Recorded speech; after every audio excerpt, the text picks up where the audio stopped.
नमस्कार, म विष्णुहरि घिमिरे। दूरबीन संवादमा यहाँहरूलाई स्वागत छ। म अहिले अमेरिकाबाट यो कार्यक्रम सञ्चालन गरिरहेको छु।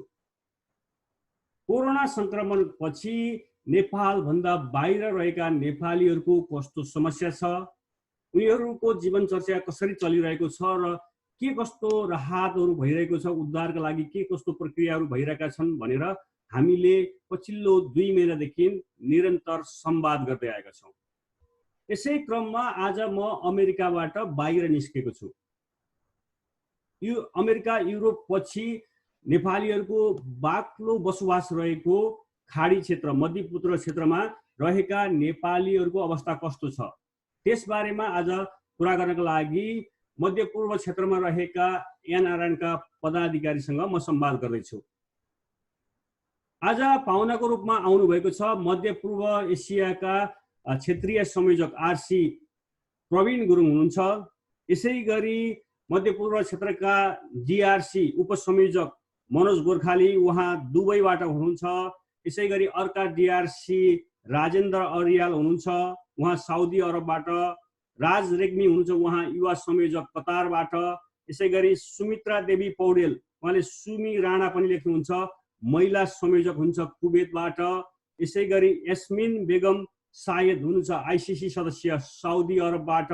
यसै गरी अहिले केही क्षणमा आउनुहुनेछ मेघराज सापकोटा आईसीसी महाराष्ट्र सदस्य तथा मध्यपूर्व उद्धार समितिका मिडिया संयोजक हुनुहुन्छ। सबैभन्दा पहिला म यहाँहरू सबैलाई स्वागत गर्न चाहन्छु। मनोजजी, प्रवीणजी, राजजी, एस्मिन र सुमी सबैलाई।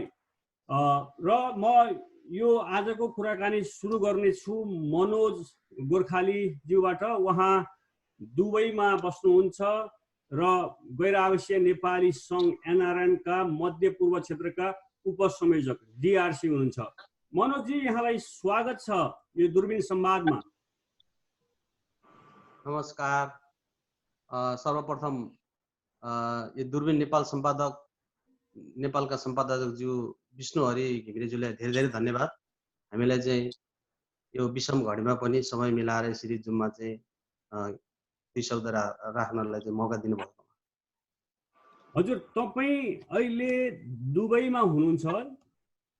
कस्तो छ तपाईँ आफ्नो स्वास्थ्य कस्तो छ, तपाईँको आफ्नो परिवारको स्वास्थ्य कस्तो छ, अनि त्यहाँ रहेका नेपालीहरूको बारेमा थोरै चर्चा गरौँ न। कस्तो छ नेपालीहरूको अवस्था, किनकि दुबई पनि नेपालीहरू धेरै नै बस्ने देशमा पर्दछ। दुबईको बारेमा भन्नुपर्दा अहिले मध्यपूर्वमा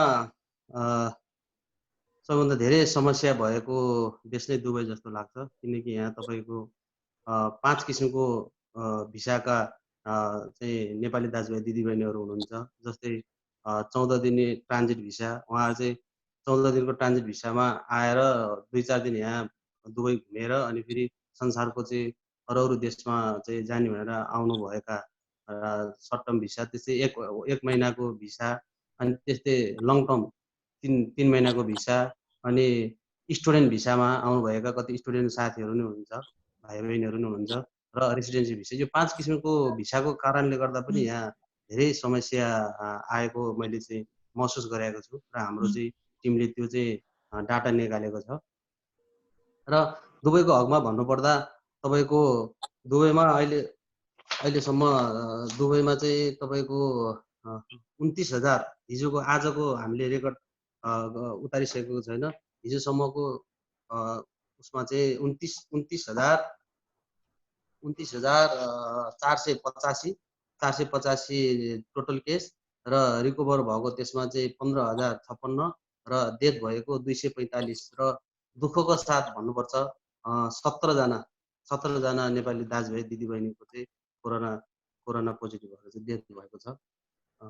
त्यसमा चाहिँ अब हामीले त्यही हो 17वटा छ। हजुर मनोजी, तपाईँसँग म फेरि पनि आउने छु। अहिले म राजेन्द्र अरियालतर्फ जान्छु। उहाँ पनि डीआरसी हुनुहुन्छ, राजेन्द्र अरियालजी, र साउदी अरबमा बस्नुहुन्छ। राजेन्द्रजी, तपाईँलाई स्वागत छ। साउदी अरबमा चाहिँ कस्तो छ नेपालीहरूको, तपाईँ आफ्नो स्वास्थ्य कस्तो छ पहिला, तपाईँको परिवारको, अनि नेपालीहरू कसरी रहनु भएको छ त्यहाँ, नेपालीहरूको स्वास्थ्य कस्तो छ?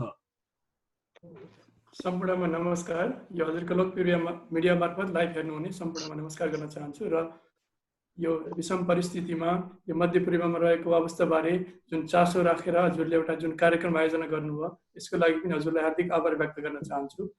र साउदी अरबको कुरा गर्नुपर्दा आदरणीय मनोज सरले जुन कुरा राख्नुभयो त्यस्तै यहाँ पनि विकराल समस्याहरू छ हैन। धेरै नेपालीहरूमा समस्या देखिएको छ। खास गरेर यहाँ चाहिँ जो इलिगल हुनुहुन्छ उहाँहरूमा बढी समस्या देखिएको छ। जो काम अनडकुमेन्ट हुनुहुन्छ, जो नेपाल जानको लागि एक्जिट भिसाको पर्खाइमा हुनुहुन्थ्यो उहाँहरूको पनि समस्या देखिएको छ। कतिपय कम्पनीहरूले पनि लकडाउनको क्रमले गर्दा 2-2.5 महिनादेखि काम बन्द भएर घरमा बसिरहेको अवस्था पनि छ। कतिपय उसमा अब कम्पनीहरूले खाना पैसा दिएर पनि राखेको अवस्था छ, कतिपय ठाउँमा नदिएको अवस्था पनि छ। यस्तो छ र अहिलेसम्म यो भाइरसबाट साउदीमा यहाँको नेपाली दूतावासले दिएको जानकारी अनुसार 1364 जना नेपालीहरू यो भाइरसको सङ्कटमा पर्नु भएको छ, जसमध्ये 17 जना महिला हुनुहुन्छ र आजसम्म यो 7 जना नेपालीको यो महामारीबाट निधन भएको छ साउदीको अरबको कुरा गर्नुपर्दा। हजुर फेरि पनि म तपाईसँग आउने छु। अब म युवा संयोजक हुनुहुन्छ राज रेग्मी, उहाँतर्फ गएँ। राज रेग्मीजी पनि कतारमा हुनुहुन्छ। राजजी, कतारमा कस्तो छ अहिले? नेपालीहरू कसरी रहेका छन्? यो कोरोनाको प्रभाव कतिको छ कतारमा? थ्याङ्क यू विष्णुहरि घिमिरेज्यू लगायत तपाईँको सम्पूर्ण दूरबीन उसलाई मिडियालाई। एकदम यो यस्तो विषम परिस्थितिमा यो कोभिड-19 ले गर्दा विश्वभरिमा यो जुन कोभिड-19 को महामारीले विश्वभरि एउटा समस्या देखाएको खण्डमा हामी मध्यपूर्वमा बस्ने मान्छेहरूलाई पनि मध्यनजर गरेर तपाईँले मलाई 2 शब्द बोल्न दिनुभएकोमा एकदम हार्दिक आभार व्यक्त गर्न चाहन्छु। अब समष्टमा कतारको कन्डिसन सबभन्दा जस्तो दुबईको बारेमा चाहिँ हाम्रो राजेन्द्र अर्यालजीले भन्नुभयो, मनोजजीले भनिसक्नुभयो। कतारमा अहिलेसम्म टोटल सङ्क्रमित हुनेको सङ्ख्या लगभग 44,000 देखि 45,000 को बिचमा छ। अनि त्यसमा अब 13-14 हजार जना लगभग हजुरको निको भएर निस्केको अवस्था पनि छ र 25 कि 26 जना आजको तथ्याङ्क त मलाई थाहा होइन, हिजोको रेकर्डसम्म चाहिँ 23 जना मान्छेहरूको चाहिँ मृत्यु भएको छ कोभिड-19 ले गर्दा, नेपाली मात्र। अब अरू हामी नेपाली सम्पूर्ण यो विदेशमा वैदेशिक रोजगारको सिलसिलामा विदेशमा आएका नेपालीहरूको बारेमा कुरा गर्नुपर्दा यो कोभिड-19 ले गर्दा धेरै श्रमजीवी वर्गहरूलाई चाहिँ यसले अप्ठ्यारो बनाएको स्थिति छ। किन भन्दा धेरै जसो अब कस्तो भन्दा यो गल्फ मिडल इस्टमा काम गर्न आउने मान्छेहरू एउटा करार अवधि एउटा एग्रिमेन्ट गरेर काम गर्न आएको हुन्छ। त्यसमा पनि अब कतिपय मान्छेहरू कार्यस्थलमा दुर्घटना भएर मृत्यु भएका साथीहरूलाई जस्तो त्यो मृतक शवहरूलाई चाहिँ नेपाल पठाउन नसकेको एउटा अवस्था, जटिल अवस्था त्यो छ। धेरै मान्छेहरू जस्तो कार्यस्थलमा घटना भएर मृत्यु भएका साथीहरूको जस्तो त्यो मृतकहरूको लास नेपाल पठाउने चाहिँ एउटा सबभन्दा समस्याको विषय छ अहिले। अनि त्यसमा हजुरको यो कोभिड-19 ले जस्तो हजुरको यहाँ विदेशमा काम गर्न आउँदाखेरि एउटा करार अवधि भन्ने हुन्छ, कन्ट्र्याक्ट, इम्प्लोइमेन्ट कन्ट्र्याक्ट। त्यो इम्प्लोइमेन्ट कन्ट्र्याक्ट सकिएका मान्छेहरूलाई चाहिँ अर्को एउटा समस्या छ, यो अझै जटिलता बन्दै जाने देखिन्छ। किन नेपाल सरकारले यसलाई गम्भीर रूपमा एउटा सोलुसन्स निकाल्दिएन र ती इम्प्लोइमेन्ट कन्ट्र्याक्ट सकिएका नेपाल जान कुरेर बसेका श्रमिकहरूको लागि छिटै नेपाल जाने व्यवस्था नेपाल सरकारले गरिदिएन भने यसको जटिलता अब आउने दिनहरूमा अझै बढी हुन सक्छ। किन भन्दा यो राज्य यो उद्धारको विषयमा चाहिँ हामी दोस्रो चरणमा कुरा गर्छौँ, किनकि कस्तो खालको उद्धार गर्नुपर्ने छ भनेर यो क्याटेगोरी छ, काम सिक्दैका, सङ्क्रमित भएका र भिसा सकिएकाहरू, त्यसको बारेमा हामी दोस्रो चरणमा कुरा गरौँला। अहिले पहिलो चरणमा हामी अब म सुमित्रा देवी पौडेल, सुमी राणा हुनुहुन्छ महिला संयोजक कुवेतबाट, र कुवेतमा आम नेपाली सँगसँगै विशेष गरी महिलाहरू चाहिँ बढी त्यहाँ पीडित छन् भनेर पनि आइरहेको छ खबरहरूमा। वास्तवमा यो कुवेतमा रहेका नेपालीहरू, समग्र नेपालीको चाहिँ पहिला चर्चा गरौँ, त्यसपछि विशेष गरी महिलाहरूको चर्चा दोस्रो चरणमा गरौँला। सुमीजी। हस्, नमस्ते। USA दूरबीन नेपाल.com का पत्रकार महोदय विष्णु हरि घिमिरेज्यू अनलाइन मार्फत जुम अन्तर्वार्तामा मलाई सहभागी बनाउनु भएकोमा धन्यवाद ज्ञापन गर्दछु र आज अब यहाँको कुवेतको विषयमा त अब बोल्दाखेरि अब धेरै समस्या छ हैन, र धेरै दिदीबहिनीहरूको समस्या छ, धेरै अब महिलाहरूको समस्या छ, महिला दाजुभाइ दिदीबहिनीहरूको सबैको समस्या छ। अब त्यो कुराहरू पछि भन्दै हुनुहुन्छ हजुरले। र देश विदेशबाट हेरिरहनु भएका र हाम्रा मेडलिस्टका साथीहरू सम्पूर्णमा म मध्यपूर्व एनआरएनए महिला संयोजकको तर्फबाट नमस्कार भन्न चाहन्छु। हजुर नमस्कार भन्न चाहन्छु। यो फोन आयो। नमस्कार हजुर, उहाँको डिस्कनेक्ट भयो। हामी फेरि पनि जोडौँला। यस्मिन बेगम सायद हुनुहुन्छ साउदी अरबबाटै, उहाँ आइसिसी सदस्य हुनुहुन्छ। यस्मिनजी, तपाईँ साउदीमा हुनुहुन्छ, कस्तो छ साउदीमा अहिले? यो ईद पनि भर्खरै सकियो होइन? तपाईँहरूलाई पहिला ईद मुबारक, ईदको शुभकामना छ तपाईँलाई, ढिलै भए पनि। तपाईँ रहेको क्षेत्रमा नेपालीहरू कसरी रहनु भएको छ? नेपालीहरूको स्थिति कस्तो छ अहिले? धन्यवाद हाम्रो आयोजकको यस विशेष कार्यक्रमका सञ्चालक हजुर विष्णु घिमिरेज्यूलाई। र हजुरले अहिले वर्ल्ड वाइड नै चिन्ताको विषयमा रहेको मिडल इस्टलाई फोकस गरेर जुन विशेष एउटा बैठक भनौँ कार्यक्रम सञ्चालन गर्ने प्रयास गर्नु भएर हामीलाई एक ठाउँमा ल्याउनु भएको छ, विशेष रूपमा आभार प्रकट गर्न चाहन्छु। र साउदी अरबको कन्टेक्स्टमा भन्नुपर्दा आजको दिनसम्म साउदी अरबमा हामी नेपाली 3 देखि 3.5 लाखको हाराहारीमा रहेका छौँ। र कोरोनाको इफेक्टेड वर्ल्ड वाइड भने जस्तै मिडल इस्टको साउदी अरबको कुरा गर्नुपर्दा आजको दिनसम्म अफिसियल्ली नै मैले भन्नुपर्दा ৭७,७९५ जना इन्फेक्टेड हुनुहुन्छ भने अहिले निको हुने सङ्ख्या र नयाँ सङ्क्रमितको सङ्ख्या पनि बढ्दो घट्दो नै छ, जसमा दुःखद रूपमा भन्नुपर्छ 379 जनाको आजसम्म मृत्यु भइसकेको छ। र एम्बेसीले हामीलाई दिएको अफिसियल डाटा वाइज अहिले 1364 जना टोटल नेपालीहरू सङ्क्रमित हुनुहुन्छ, जसमा 17 जना महिलाहरू हुनुहुन्छ भने मृत्यु हुने दाजुभाइहरूको सङ्ख्या 7 जना रहेको छ।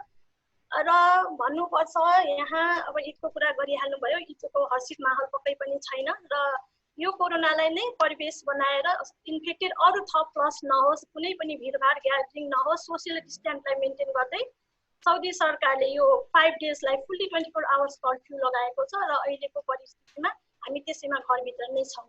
न्युज वाइड अपडेट हुँदै।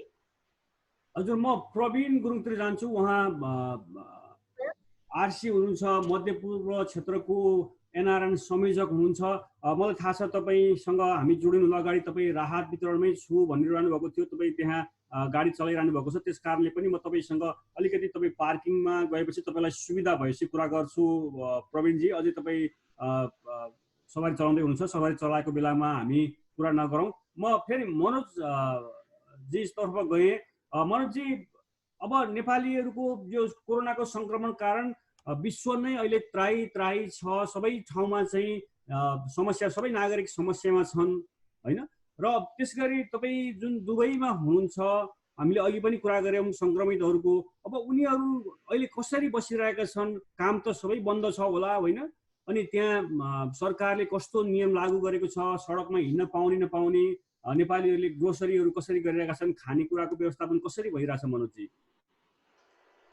अब यो दुबईको कन्टेक्स्टमा भन्नुपर्दा अब लकडाउनै छ, यहाँ पनि लकडाउनै छ। तपाईँको बेलुकाको 8 बजीसम्म, बेलुकाको 8 बजेबाट बिहानको 6 बजेसम्म लकडाउनै छ।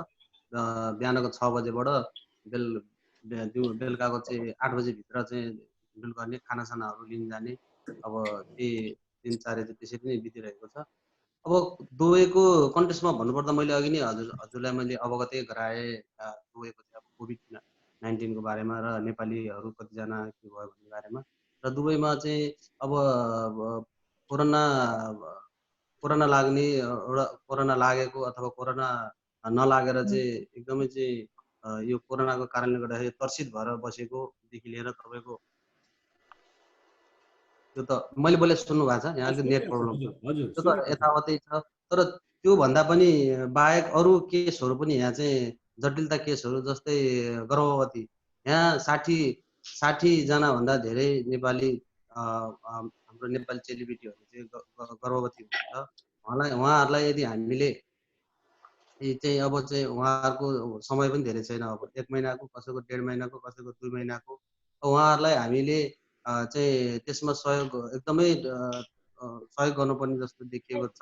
उहाँहरूसँग खाना खाने पैसा शुद्ध छैन, डाइट खाने पैसा छैन। अब 20,000 दिराम 30,000 दिराम चाहिँ खर्च गरेर उहाँहरू अपरेसन गर्ने स्थिति छैन। त्यस कारणले त्यो भनेको नेपाली तपाईँको 6 लाखदेखि 8-9 लाखसम्म पर्छ। त्यस कारणले हामीले उहाँहरूको लागि पनि महिला चेलीबेटी दिदीबहिनीहरूको लागि पनि हामीले यस विषयमा चाहिँ एनआरएनसिसीबाट एउटा क्याम्पेनै चलाएका छौँ। हाम्रो चाहिँ वुमन कोअर्डिनेटर शोभा शर्माज्यूबाट र एनआरएनसिसी को प्रकाश कोइरालाज्यूको मातहतमा एउटा चाहिँ सबै क्षेत्र 7वटै स्टेटमा चाहिँ राहत वितरण संयोजक र महिलाको यो अहिले महिलाको समस्या आएको कारणले गर्दाखेरि हाम्रो कल्पना राई संयोजक हुने गरी शोभा शर्माज्यूको चाहिँ मातहतमा एउटा टिम बनेको छ। त्यसैले यो गर्भवती महिलाहरूको पनि ठुलो समस्या छ। त्यस कारणले गर्दा नेपाल सरकारले यस विषयमा एकदमै तनाखु भएर हेर्नुपर्छ। कमसेकम फर्स्टमा एउटा एक चार्टर मात्रै एयरलिफ्ट गर्भवती महिलाको तपाईँलाई मैले रोकेँ थोरै। यो जुन गर्भवती महिलाको कुरा गरिरहनु भएको छ, यो त्यही स्थायी बसोबास गर्ने नेपाली महिलाहरू हुन् अथवा चाहिँ भनौँ कामको सिलसिलामा चाहिँ लामो समयको लागि गएका हुन् अथवा चाहिँ यो भ्रमणको लागि गएका अथवा चाहिँ कागजपत्र भएका नभएका कस्ता हुन्, अनि उनीहरूलाई त्यहाँ नियमित अवस्था हुन्थ्यो भने चाहिँ के थियो प्रक्रिया? नेपाल फर्किनै पर्थ्यो गर्भवती हुनको लागि, यो डेलिभरीको केसको लागि, कि त्यही पनि हुन्थ्यो?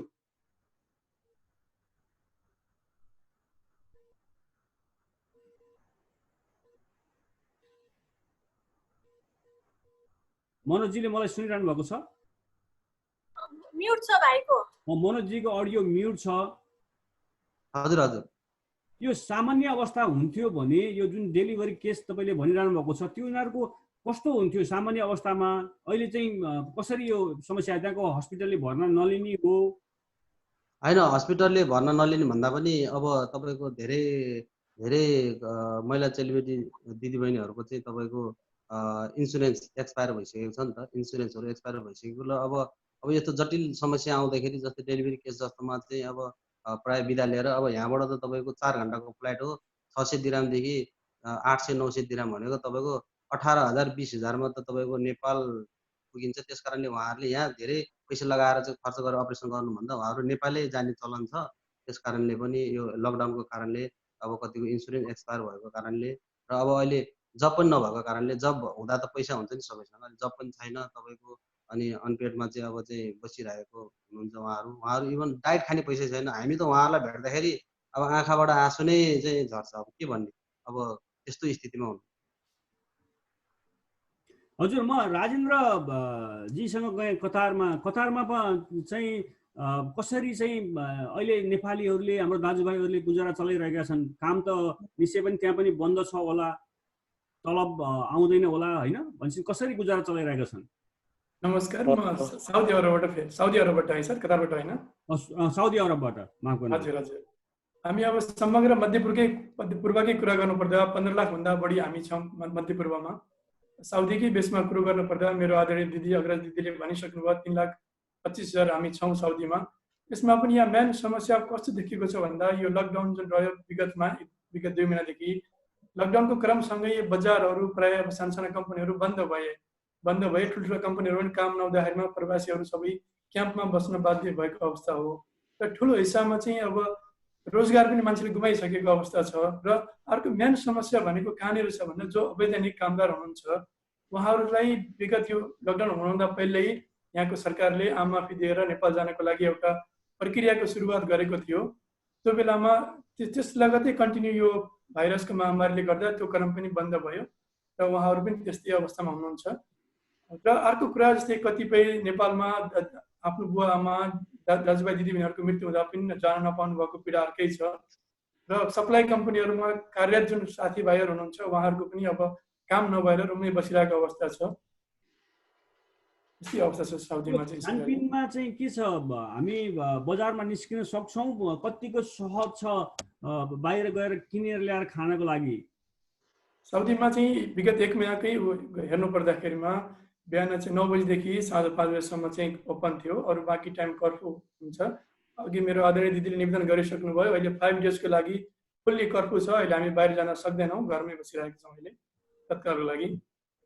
र यो खानाको जति पनि समस्या खानको लागि भएको छ त्यसकोमा चाहिँ गैर आवासीय नेपाली सङ्घले यहाँको दूतावास स्थानीय नियोगसँग सहकार्य गरेर जो वास्तविक पीडामा हुनुहुन्छ उहाँहरूलाई चाहिँ राहत सामग्री हामीले पुर्याउँदै आइरहेका छौँ। यो समग्र मध्यपूर्वमै यसै गरी हामीले गरिरहेका छौँ यो राहत सामग्री वितरण चाहिँ। म यास्मिन बेगमसँग जान चाहे, यो जुन डेलिभरी महिलाहरूको केस छ त्यसमा अलिकति प्रश्न पारिदिनु न, यो कस्तो कस्तो प्रविधिको केस छ त्यहाँ? हजुरलाई फेरि यो सेम प्रश्नको लागि म थ्याङ्क यू सो मच भन्न चाहेँ। र म भएको मेरो डेस्टिनेसन मेरो कर्मस्थल हो साउदी अरबिया, र मिडल इस्टमा सबभन्दा महिलालाई गाह्रो भएको कन्ट्री हामी साउदी अरब भन्छौँ।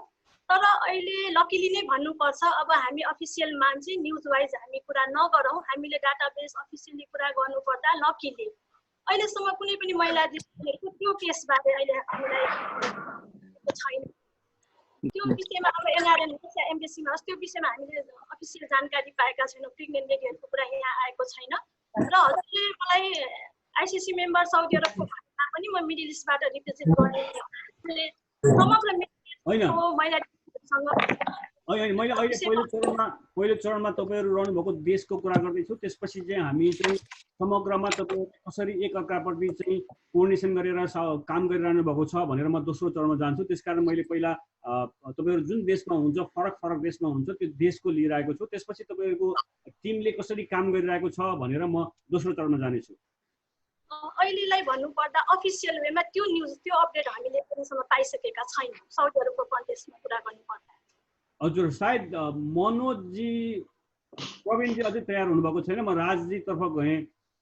राजजी, कतारमा अहिले पनि हामीले कुरा गरेका थियौँ, यो दैनिक खाद्यान्नहरूको लागि चाहिँ कसरी चाहिँ निर्वाह भइरहेको छ त्यहाँ? विष्णुहरीजी धन्यवाद फेरि मलाई बोल्ने समय दिनुभएकोमा। अब यो हजुरको कोभिड-19ले इस्यु भइसकेपछिको अहिलेको वर्तमान स्थितिमा खाद्यान्न अभाव भएको ठाउँहरूमा चाहिँ अब जो प्रायः जसो कतार सरकारले हरेक ठाउँमा उनीहरूले आफ्नो ठाउँबाट सम्पूर्ण हामी विदेशबाट अप्रवासी सम्पूर्ण कामदारहरूलाई चाहिँ उनीहरूले सक्दो ठाउँमा हरेक ठाउँबाट सतर्कता र सुरक्षा साथै हजुरको अवेरनेसका प्रोग्रामहरू प्लस मोनिटरिङ कसरी गर्ने त्यो एकदमै गरेको छ। उच्च मूल्याङ्कन गर्नुपर्छ कतार सरकारप्रति। सम्पूर्ण हामी श्रमिकहरूलाई चाहिँ कतार सरकारले जुन आफ्नो हिसाबले एउटा केयर गरेर राख्नुपर्ने हो त्यो हामीले सोचेभन्दा धेरै राम्रो केयर गरेको छ, त्यसमा हामीलाई कुनै दुविधा छैन। र समस्या जस्तो एउटा खाद्यान्न अभाव यताउति कुनै पनि त्यस्तो एकदम खाद्यान्न अभावै भइराखेको ठाउँमा चाहिँ जस्तो कतार सरकारले अहिले यो एक हप्ता अगाडिको कुरा हो, कतार च्यारिटी भन्ने एउटा संस्था छ, कतार च्यारिटीले एनआरएनएको लागि हाम्रो एनआरएन एनसिसीलाई लगभग 1.5 करोड भन्दा बढीको खाद्यान्न सहयोग गरिदिएको छ।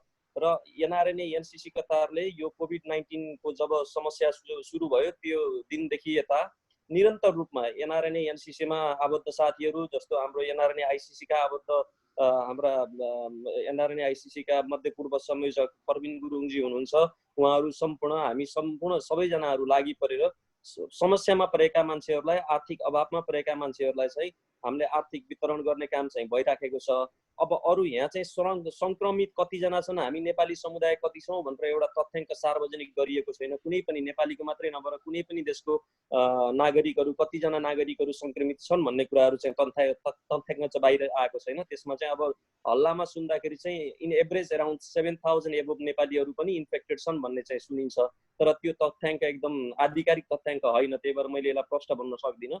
अरू राहतको लागि चाहिँ एनआरएन एनसिसी कतारले पनि निरन्तर रूपमा चाहिँ आफ्नो योगदान दिएको छ र कतार सरकारले पनि एकदम कतार सरकारको एउटा कतार च्यारिटी संस्था छ, त्यसले हजुरको एक हप्ता अगाडि लगभग 1.5 करोड बराबरको त्यहाँभन्दा माथिको एकदम खाद्यान्न सहयोग एनसिसीको थ्रुबाट चाहिँ उद्धार गर भनेर चाहिँ त्यो सहयोग प्रदान गरिदिएको छ। त्यसमा चाहिँ अरू चाहिँ खासै त्यति बेसी जस्तो महिलाको विषयमा चाहिँ मनोजीले दुबईको बारेमा भन्नुभयो, यहाँ चाहिँ अहिलेसम्म त्यस्तो इन्सिडेन्टहरू सुनिएको पनि छैन। र अरू पब्लिकहरूलाई जुन किसिमको एउटा सपोर्ट गर्नुपर्ने हो सरकारले निरन्तर रूपमा चाहिँ एकदम हामीले सोचेभन्दा बढी एकदम सपोर्ट गरेको छ, त्यसमा चाहिँ एप्रिसिएसन गर्न चाहन्छु म। समाचारहरूमा आएको छ यो विशेष गरी कुवेतमा यो गैर कानुनी रूपमा बसिरहेका जो नागरिक थिए विदेशी नागरिकहरू त्यसमा केही नेपालीहरू पनि छन् र उनीहरूलाई त्यहाँको सरकारले आम माफी दिएको छ र उनीहरूले तत्कालै कुवेत छोडे भने फेरि जेल जान पर्दैन भनेर आइरहेको छ। त्यस्तो कस्तो छ? म सुमीजी तर्फ गएँ, उहाँ कुवेतबाट हुनुहुन्छ, महिला संयोजक पनि हुनुहुन्छ। कतिको संख्यामा छन् त्यसरी आम माफी पाएका? कुनै तथ्याङ्क छ तपाईसँग? र उनीहरू अहिले कहाँ कसरी बसिरहेका छन्?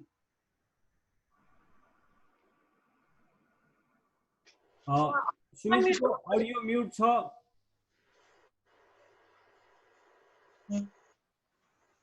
हजुर सुनिन्छ? सुनिया छ? सुनिएको छ। हजुर हजुर, अघि मेरो त्यो फोन आयो कि, फोन आएको भएर कट्यो फोन, सरी। त्यसमा अब कुवेतमा भनेको अब आम माफीमा ट्राभल डकुमेन्ट लिएर बस्नु भएको दिदीबहिनी दाजुभाइहरू हुनुहुन्छ, 3000 देखि 3500 जना हुनुहुन्छ, जुन कुवेत सरकारले टिकटदेखि लिएर खान पिन सबै कुरा जिम्मेवारी लिएर राखेको आज 1 महिना भइसक्यो र दिदीबहिनीहरू जानको लागि एकदम तडपिराख्नु भएको छ।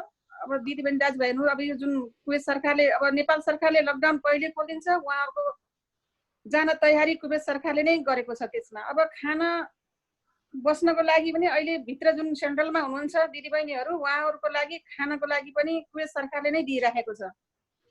मुस्किल भनेको, अब ठुलो मुस्किल भनेको त अब यहाँ आज मात्रै पनि 665 जना कोरोना लागेको छ।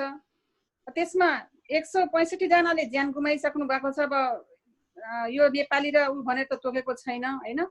आज मात्रै कुवेतको 21967 कोभिड-19 को उ छ आज। अब यस्तै समस्याहरू धेरै छन् यहाँ, किनभनेपछि महिलाहरू, अब उहाँहरूले भनिसक्नु भयो, महिलाहरू बेतलबी भएर बसेका महिलाहरूलाई एकदमै मुस्किल भएको छ। आफ्नो कोही त अब कुवेतीको काम गर्ने महिलाहरूलाई त बरु ठिकै छ कि आफ्नो रोजगार गरेर बस्नेहरूलाई अब उसले सेलरी पाएको छैन, अब आफूले कताबाट ल्याउने बिजनेस चलेको छैन, चारैतिर बन्द छ। यस्ता समस्याहरू धेरै छन् र अब समस्या भनेका यिनी जुन हाम्रा डेड बडीका समस्या छन्, अब गर्भवती महिलाका समस्या छन्, यहाँहरूलाई जति सक्दो नेपाल सरकारले चाहिँ लकडाउन खोलिदिएदेखि उहाँहरूलाई छिटोभन्दा छिटो नेपाल सरकारसँग पुर्याउन पाइयो भने हामी सबैको एकदम मनमा सुख चाहने छ। अरू कुराहरू त अब एनआरएनए। सुमितजी, यो कुवेतमा जुन आम माफी पाएका नेपालीहरू छन् उनीहरूले कति समयसम्म कुवेत छोडिसक्नुपर्छ? कुनै त्यस्तो निश्चित समय तोकिएको छ? निश्चित समय त अब 3 महिनाभित्र भनेको हो। अब 3 महिनाभित्र भने 1 महिना पनि भइसक्यो, 3 महिनाभित्रमा चाहिँ जानुपर्ने भनेको छ। हजुर, अहिले प्रवीण गुरुङजी मध्यपूर्व क्षेत्रका संयोजक हुनुहुन्छ, आरसी हुनुहुन्छ, गैर आवासीय नेपाली सङ्घ एनआरएनका। निश्चय पनि हामी नेपालभन्दा बाहिर रहेका नेपालीहरूको लागि दुईटा अप्सन हुन्छ सरकारसँग सम्बन्ध गर्नका लागि। एउटा दूतावास हुन्छ, महावाणिज्य दूतको कार्यालय हुन्छ, सरकारी निकाय। त्यसपछि गैर आवासीय नेपाली सङ्घ नै हो। अरू विभिन्न पार्टीका संस्थाहरू, जातीय संस्थाहरू, क्षेत्रीय संस्थाहरू छन्। तर नेपाल सरकारले विशेष गरी चुन्ने भनेको कि त आफ्नो दूतावास अथवा चाहिँ एनआरएन मार्फत हो। प्रवीणजी, तपाईँलाई स्वागत छ। तपाईँलाई अहिले मैले कुरा गर्दाखेरि तपाईँ त्यहाँ राहत वितरणमै हुनुहुन्थ्यो, तपाईँ आइदिनु भयो, समय दिनुभएको छ। तपाईँ आज जस्तै आजको कुरा गरौँ, आज केमा बिजी हुनुभयो? आज कस्तो रह्यो आजको तपाईँको दिनचर्या?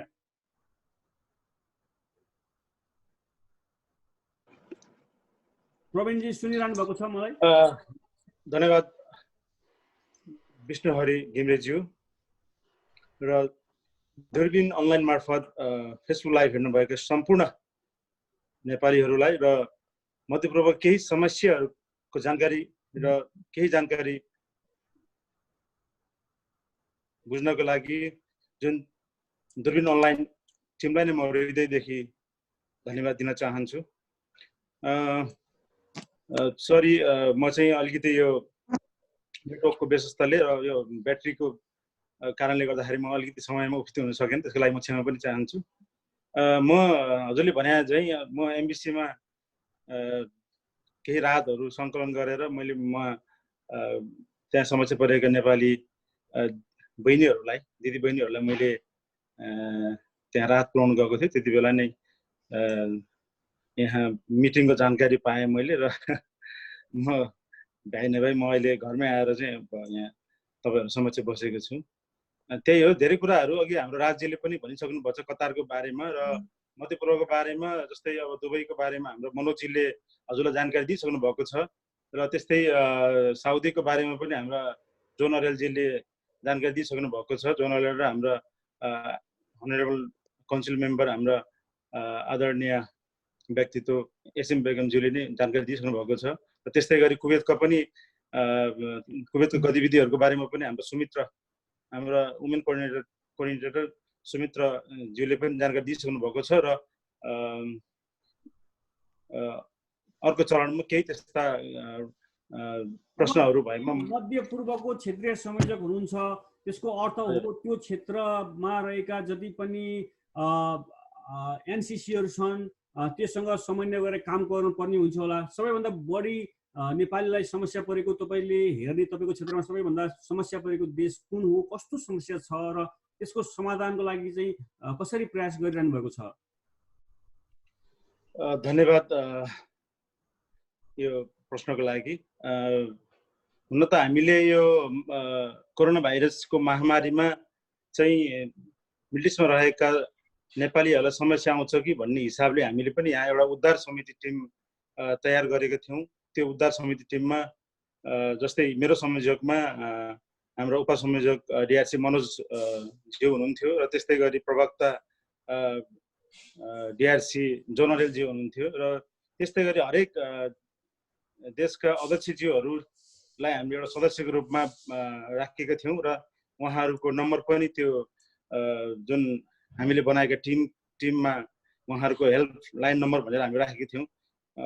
त्यसै गरी अब बढी मात्रामा अलिकति समस्या परेको देश भनेको अब अघि नै हाम्रो मनोजजी डिआरसीज्यूले भनिसक्नु भएको छ, दुबई मध्यपूर्वको सबभन्दा बढी समस्या परेको देश भनेको दुबई हो र त्यसपछि कुवेत पनि आउँछ र साउदी आउँछ। कुवेतमा धेरै नेपाली महिलाहरू चाहिँ अब इलिगल छन्, त्यो कारणले गर्दाखेरि कुवेत पनि अलिकति त्यहाँ समस्या परेको पाइएको छ हामीले। र त्यस्तै गरी साउदी र कतारमा पनि समस्या नभएको होइन, समस्या छन्, तर यहाँ कतार सरकारले नै आफै स्वयं नै यहाँ हाम्रो दूतावास र एनसीसी कतारको मार्फत उहाँलाई समन्वय गरेर यहाँ धेरै राहतहरू वितरण गरिरहेका छौँ हामीले। आइसिसी र एनसीसीसँग पुलको काम गर्नुपर्ने हुन्छ क्षेत्रीय संयोजकले, आरसीले। कसरी तपाईँहरूले आइसिसीसँग यो जुन उद्धार गर्नुपर्ने छ त्यो मध्यपूर्वबाट जसलाई अहिले नेपाल फर्किन चाहन्छन् उनीहरूसँग को राहतको लागि, उद्धारको लागि आइसिसीसँग तपाईँको कुरा भएको छ?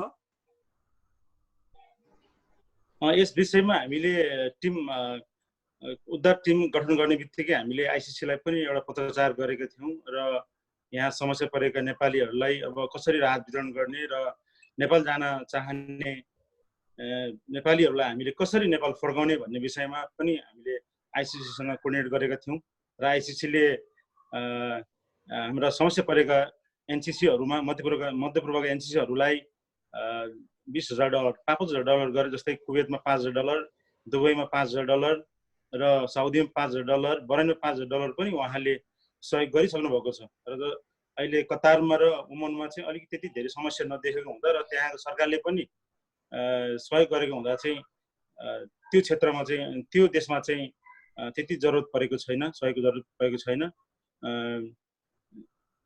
जे होस्, अब हामी एउटा रिजनमा हामी एमबिसी पछिको मान्छे भनेको नै हामी नै हो। त्यो कारणले गर्दाखेरि हामीले सरसल्लाह गरेर आइसिसीसँग चाहिँ यहाँको समस्या परेको जति पनि गतिविधिहरू छ त्यहाँ प्रत्यक्ष रूपमा हामीले उहाँलाई जानकारी दिइसकेका छौँ र त्यस्तै गरी हाम्रो केन्द्रीय अध्यक्ष कुमार पन्तज्यूले पनि त्यही अनुसार परराष्ट्र मन्त्रालयमा परराष्ट्र मन्त्रीसँग कुराकानी गरेर उहाँले छिटोभन्दा छिटो चाहिँ अब यहाँ समस्या परेका नेपालीहरूलाई फर्काउँछु भन्नुभएको छ र त्यो अब 4-5 दिन 10 दिनमा चाहिँ अब केही जानकारी पाउँछ होला हामीले।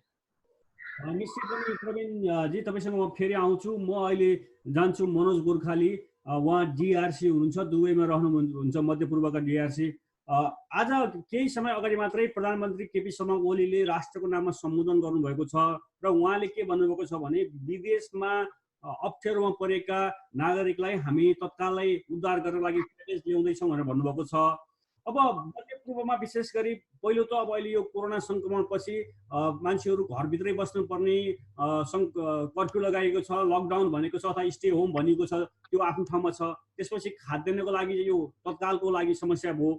अब यो दीर्घकालीन समस्या कतिजना जतिले मोटामोटी यो रोजगारी गुमाउने अवस्था छ, अहिलेसम्म कतिजनाले गुमाइसकेका छन्, अब कस्तो अवस्था आउन सक्छ र यो क्षेत्रबाट कतिजनालाई उद्धार गर्नुपर्ने जस्तो आउँछ, त्यस्तो कुनै आँकडाहरू तथ्याङ्कहरू आएको छ मनोजी? अब आँकडै भनेर चाहिँ तपाईँको चाहिँ पुरै डिटेलमा डाटा नै त आइसकेको छैन, तर पनि अब हाम्रो नेपाली दाजुभाइ दिदीबहिनीहरू अलिकति तपाईँको अज्ञानताको कारणले अब विभिन्न कारणले गर्दा होला फर्महरू भर्न पनि उहाँहरूले सक्नुहुन्न। जस्तै अब हामीले नेपाल जाने, नेपाल चाहिँ अहिले तुरुन्तै यो विषम स्थितिमा अब समस्या परेर नेपाल जाने कतिजना हुनुहुन्छ भनेर हामीले एनआरएनबाट चाहिँ डाटा सङ्कलन गरेका थियौँ। त्यसमा चाहिँ जम्मा तपाईँको 8-9 हजार भन्नु चाहिँ एराउन्ड 10,000 जनाको चाहिँ डाटा छ।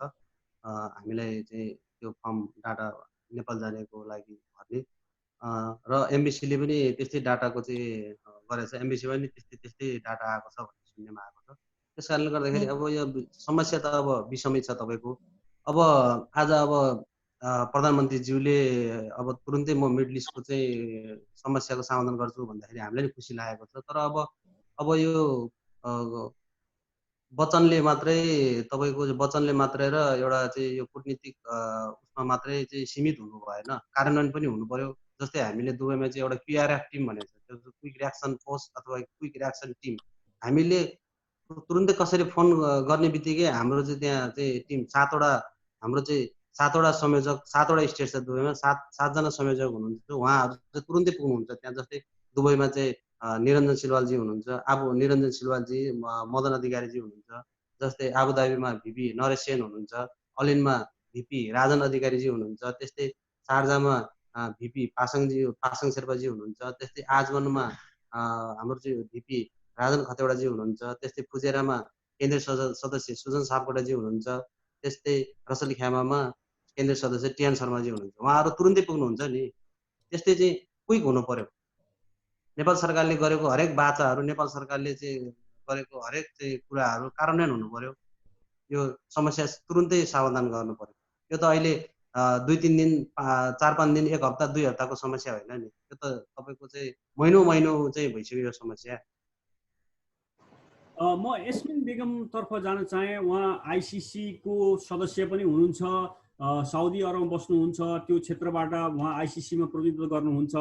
जस्तै त्यो क्षेत्रमा अब जुन नेपाल फर्किन चाहनेहरू चाहिँ दुई थरी हुने भयो। एउटा चाहिँ जुन नियमित अवस्था, यदि कोरोना सङ्क्रमण नभएको थियो भने पनि आफ्नो यो काम सकिएको, भिसा सकिएको, त्यो जुन एग्रिमेन्ट पिरियड हुन्छ, त्यो एग्रिमेन्ट पिरियड सकिएको कारणले फर्किनु पर्ने भए। अब कम्पनी नै बन्द भएको अथवा चाहिँ त्यो काम गर्ने उद्योग कल कारखाना नै बन्द भएर पनि नेपाल फर्किन पर्ने त्यस्ता नेपालीहरू पनि छन्। अब तपाईँले भन्नुभयो जस्तै अब मिडल इस्टको कुरा गर्दा हामी राष्ट्रहरू जति फरक भए तापनि, तर कन्ट्री वाइज हाम्रो नाम फरक भए पनि समस्या सबै देशहरूको एउटै नै हो। तपाईँलाई पनि थाहा छ, धेरै जसो अहिले अफिसियल्ली सानो ठुलो हरेक प्रकारका कल कारखाना भनौँ, उद्योग धन्दा, व्यापार बिजनेस सबैलाई धक्का लागेको अवस्था छ। र अहिले नेपाल जाने भनेर अहिले आफ्नो काम कारबाही बन्द भए भन्दा पनि उहाँहरूलाई एउटा मानसिक त्रासको हिसाबले पनि उहाँहरू नेपाल जानु, रोजगारी गुमेको एउटा भयावह पीडा आफैमा छ। तापनि उहाँहरू एउटा मानसिक तवरमा पनि आफूलाई इन्सिक्योर गरेको भएर जे जस्तो कन्डिसन भए पनि हामी नेपाल नै जाउँ भन्ने हिसाबको कुरामा नै सबैजना अग्रसर भइरहनु भएको छ। र अहिले हाम्रो नेपाल एम्बेसीले पनि अब साउदीमा जुन हाम्रो अभिभावकको रूपमा हुनुहुन्छ, उहाँहरूले पनि अब एउटा अनलाइन फर्म भर्ने योजना अनुरूप हामी अघि बढिरहेका छौँ। तर अहिले आजको दिनमा अफिसियली नै भन्दा कतिजनाले त्यो फर्म भरेको छ भन्ने कुरा मैले अहिले जानकारी प्राप्त गर्न सकेको छैन। तर अहिले यहाँ बेरोजगार भनेको हरेक प्रकारका तह र तबकामा भएका व्यक्तिहरू हुनुहुन्छ, जुन लेभल नै होस्। अब उहाँहरूको लेभल जस्तो भए पनि उहाँ शिक्षित लेभलको हाइली एजुकेटेड हुनुहुन्छ, उहाँ जुनको कामहरू अफिसियल छ, उहाँ इन्डस्ट्रियल एरियामा छ, सबैले महत्त्व समान रूपमा नै परेको छ यस विषयमा। राज रेग्मीजी, तपाईँ युवा संयोजक हुनुहुन्छ त्यो क्षेत्रको।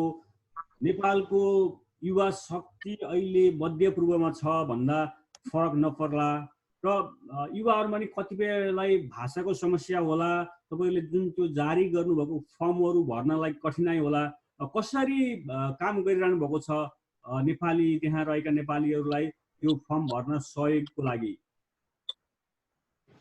विष्णुहरीजी, यो नेपाल जान इच्छुक व्यक्तिहरूको लागि चाहिँ नेपाली दूतावासले पनि एउटा फर्म उपलब्ध गराएको छ र हाम्रो एनआरएनएको तर्फबाट पनि त्यसलाई चाहिँ कोअर्डिनेसन्स गरेर एनआरएनएका सम्पूर्ण क्रियाशील सदस्यहरूले त्यो फर्म चाहिँ हरेक अरू सङ्घ संस्थाहरूसँग चाहिँ समन्वय गरेर, अरू जस्तो एउटा प्रदेशका सङ्घ संस्थाहरू छन्, जस्तो राजनैतिक भातृ सङ्गठनहरू पनि छन्, यहाँ भएका हरेक जिल्ला स्तरीय सङ्घ संस्थाहरू पनि छन्।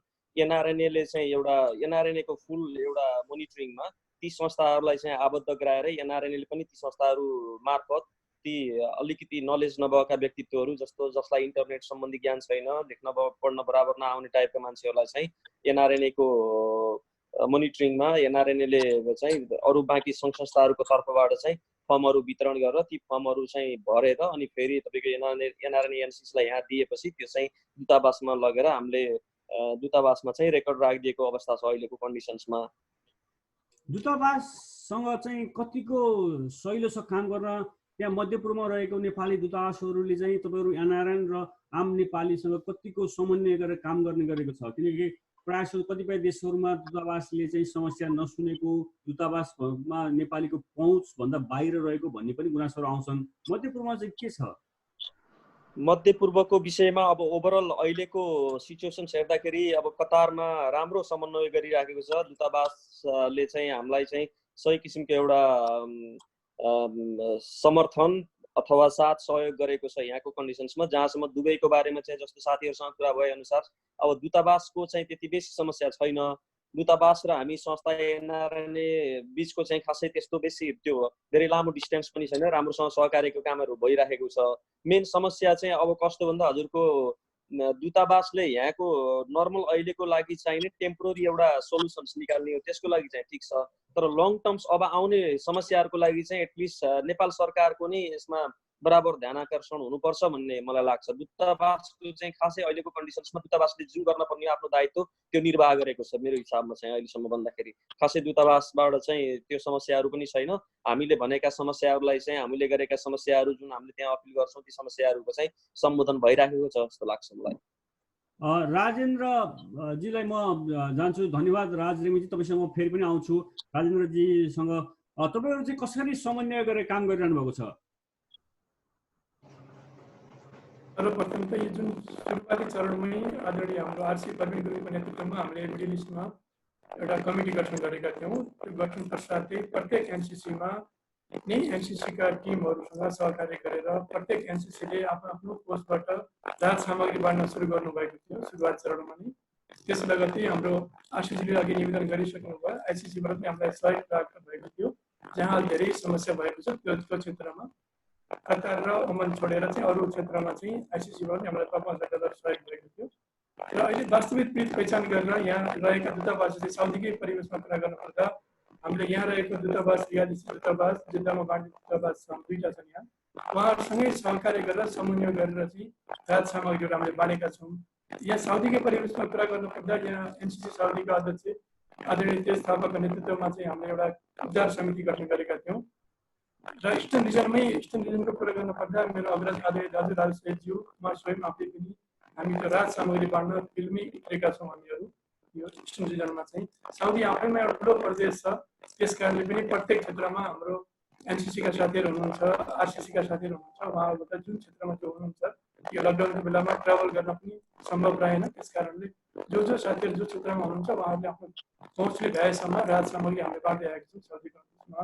र एउटा कुरा मैले कुवेतको पनि 1 मिनट जोड्न चाहेँ। म आफै नजिकबाट नियन्त्रकको अवस्थाले गर्दा यो कुवेतको केस के हो भन्दा वास्तवमा 1 महिना हुन लागिसक्यो। त्यो दिदीबहिनीहरू दाजुभाइ जो हुनुहुन्छ सेक्टरमा, सरकारको सेक्टरमा बस्नुभएको छ, उहाँलाई कुवेत सरकारले free of the cost Nepal एयरपोर्टसम्म पुर्याउने चाहिँ भनेर 1 महिनादेखि हाम्रो सेल्टरमा राखेको अवस्था छ।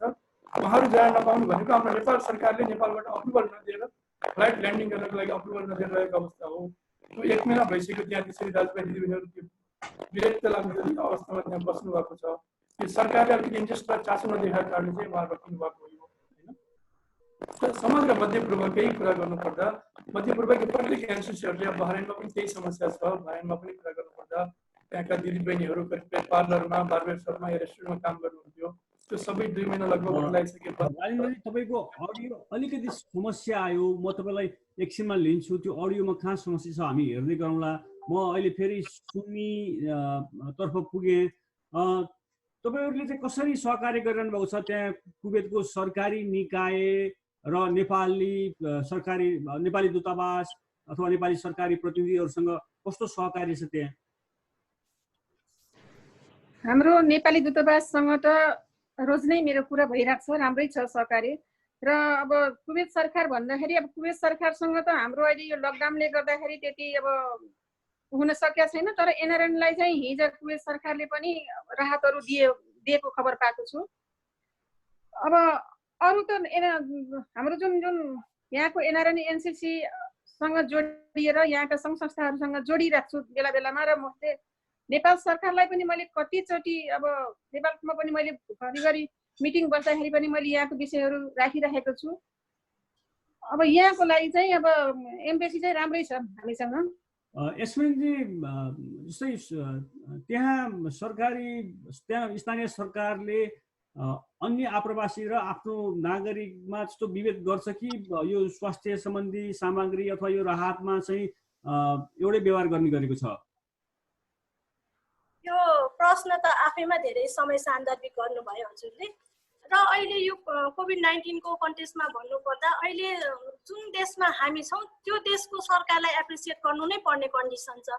किनभने Saudi government even not only Saudi Arabia, middle इस्टको हरेक राष्ट्रबाट हाम्रो यहाँ आरसिडीआरसिजीहरू मैले अग्रज व्यक्ति विशेषहरू देखिरहेको छु। उहाँहरूले पनि एम्बेसीले भनौँ या आफ्नो गभर्मेन्टले कुनै पनि व्यक्तिलाई अहिले पक्षपात गरेको छ भनेर उहाँहरूले पनि भन्नु हुँदैन होला। र यहाँको कन्टेक्स्टमा पनि त्यस्तो छैन। अहिले जो इन्फेक्टेड हुनुहुन्छ उहाँहरूसँग हाम्रो धेरै मिडियाहरू आफ्नो पनि रहेको छ। हामी आफै पनि सोसियल वर्कर भएको हुनाले हामी कम्युनिकेटमा हुँदा हामी संस्थागत पनि सबैसँग कन्ट्याक्टमा छौँ। इभन पेसेन्ट होस्, इन्फेक्टेड होस्, डेथ भएको व्यक्तिहरूको फ्यामिलीसँग होस्, हामी कन्ट्याक्टमा छौँ। उहाँहरूको अनुसार साउदी गभर्मेन्टले आफ्नो तर्फबाट कुनै पनि नराम्रो गरेको भन्ने रिजल्ट आएको छैन। र अफिसियल वेमा कुरा गर्नुपर्दा अहिले जताततै यत्र तत्र सर्वत्र एनआरएन नै भने जस्तो एनआरएन नै लागि पर्ने। र तपाईँले अरू अघि कुरा जोड्नुभयो एम्बेसीको कुरा, एम्बेसी पनि अहिले हाम्रो एकदम सकारात्मक, हामी सँगसँगै एम्बेसी र हामी मिलेर सहकार्य गर्दैछौँ। साउदी भौगोलिक हिसाबले पनि धेरै ठुलो राष्ट्र जहाँ हाम्रो प्रमुख वाणिज्य हाम्रो दूतावास रियादमा रहेको छ भने हाम्रो जेद्दामा पनि एउटा हाम्रो वाणिज्य दूतावास रहेको छ। हाम्रो दमाम क्षेत्र जहाँ एउटा स्थानीय कर्मचारी हरिकी मिर्ज्यू हुनुहुन्छ, हाम्रो एनआरएनका अग्रजहरू हुनुहुन्छ, हामी सबैले मिलेर यो काममा अघि बढिरहेका छौँ। र अहिले हजुरले भन्नुभए जस्तै अब एउटा कसरी हामीले राहत प्याकेज गरिरहेछौँ भन्ने कुरामा अब हाम्रो एनसिसीले पनि एउटा उद्धार कोष हामीले तयार पारेका थियौँ, जसमा हामीले 5 लाख बराबरको रकम हामीले निकासा गरेका थियौँ। त्यसरी आइसिसीबाट हामीले सो रकम प्राप्त भएको थियो। हामीले हरेक साउदी अरबको हरेक वस्तुस्थिति हरेक क्षेत्रलाई कुनै पनि पीडित दाजुभाइहरू नछुटुन् भनेर हामीले विभिन्न आरसिसी एलसिसी हरेक तह तबकामा हामीले हाम्रो कोषलाई परिचालन गर्ने, वास्तविक पीडितलाई समन्वय गर्ने भनेर हामीले निर्देशन दिएका छौँ, जसमा हाम्रो टिम पनि गठन भएको छ, सबै तर्फ छरिएर रहनु भएको छ। र अहिले कुरा गर्दाखेरि नेपालीहरूलाई हामीले आफ्नो सक्दो गरिरहेका छौँ। र आजको दिनसम्म पनि हामीले मलाई लाग्छ 265 जनालाई हाम्रो एनसिसीबाट हाम्रो एनसिसीको सहयोग हाम्रो कोषबाट हामीले सहयोग गरिसकेका छौँ। र फेरि पनि महिलाहरूको अहिले कुरा उठिरहेको अहिले विश्वको ध्यान नै कोरोना र कोरोनाको पनि विशेष प्रक्रिया मिडल इस्टको पनि अर्को पक्ष कुवेत र दुबईमा जोडिएको र महिलाहरूकै विषयमा धेरै समस्या भएको कुरा सुन्नु आउँदा र संयोगवश भन्नुपर्छ साउदी अरबमा अहिले इफेक्टेड महिलाहरूको बारेमा त्यस्तो दुःखद खबर सुन्न पाएको छैन हामीले। र हामीले राहत कोष मार्फत पनि कुनै महिलाहरूको उद्धार गर्नु परेको अवस्था पनि आजको दिनसम्म आइसकेको छैन।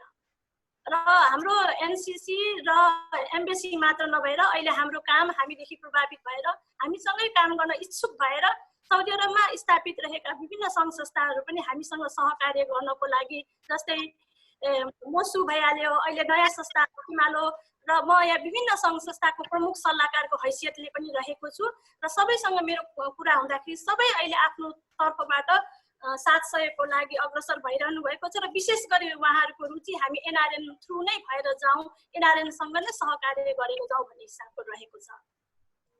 हजुर, म तपाईसँग फेरि आउँछु। म प्रवीण गुरुङ आरसी तर्फ गएँ। जस्तै तपाईँ कतारमा हुनुहुन्छ, तपाईँको अडियो म्युट छ, एकपल्ट अडियो खोलिदिनु होला। तपाईँ कतारमा हुनुहुन्छ, त्यो कतारमा चाहिँ कोरोना सङ्क्रमणको पुष्टि भएको बिरामीलाई चाहिँ के छ, क्याम्पबाट उपचार कसरी हुन्छ, कहाँ लगेर गर्ने गरेको छ? जस्तै त्यहाँ नेपालीहरू छन्, त्यसै निश्चय पनि आत्तिका होलान्। कोही बिरामी भइहाल्यो भने अथवा त्यस्तो शङ्का लाग्यो भने उनीहरूले के गर्नुपर्ने हुन्छ? जो हाम्रो अहिले प्रत्यक्ष प्रसारण हेरिरहेका छन् र पछि पनि यो रेकर्डेड हेर्नेछन्, उनीहरूको लागि जानकारी गराउन सकिन्छ? धन्यवाद हजुर। यहाँ जे होस्, कोरोना लागेको जति पनि कोरोना सङ्क्रमित भएका कुनै पनि देशका व्यक्तित्वहरूलाई चाहिँ यहाँको सरकारले तुरुन्तै त्यहाँ एउटा धेरै ठाउँमा यहाँ क्वारेन्टाइन बनाइसकेको छ। जे होस्,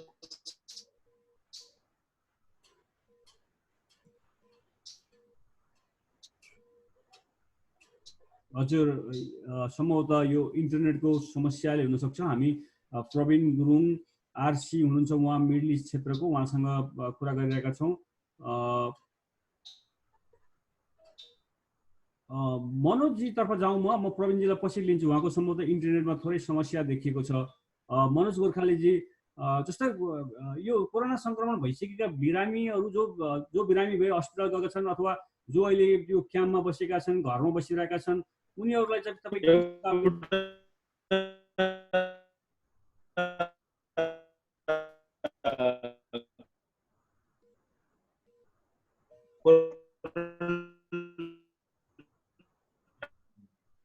मनोजजी? हजुर, अघि एकदम सुनेन, नेटको के भन्दै हुनुहुन्थ्यो? प्रवीणजीको अहिले नेटमा समस्या देखिएको छ। जस्तै जो क्याम्पमा छन् बिरामीहरू, जस्तै नयाँ बिरामी थपिन सक्छन्, उनीहरूले चाहिँ के कुरामा ध्यान दिनुपर्ने हुन्छ, कहाँ सम्पर्क गर्नुपर्ने हुन्छ? तपाईँको क्षेत्रमा त्यस्तो कुनै फोकल पोइन्टहरू छ जसले गर्दा हाम्रो यो प्रत्यक्ष प्रसारण हेरिरहेका व्यक्तिहरूले पछि उनीहरूलाई समस्या पर्दाखेरि उपचारको लागि जान सक्ने? तपाईँले एकदमै चाहिँ इम्पोर्टेन्ट क्वेसन गर्नुभयो।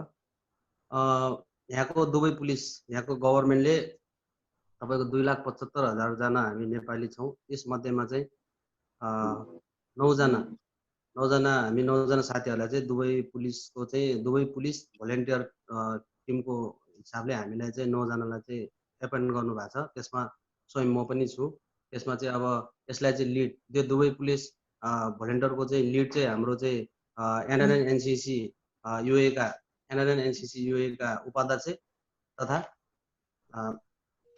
पासाङ शेर्पाज्यू यसको चाहिँ दुबई पुलिस भोलिन्टियर टिमको चाहिँ संयोजक हुनुहुन्छ र स्वयं त्यो टिममा म सदस्यको रूपमा छु। त्यस्तै युथ कोअर्डिनेटर मदन अधिकारीजी हुनुहुन्छ, त्यस्तै केन्द्रीय सदस्य सुजन सापकोटाजी हुनुहुन्छ, त्यस्तै कोषाध्यक्ष विकास साई हुनुहुन्छ, त्यस्तै युवा समाज सेवी रमेश गौतमजी हुनुहुन्छ, त्यस्तै टङ्क थापाजी हुनुहुन्छ।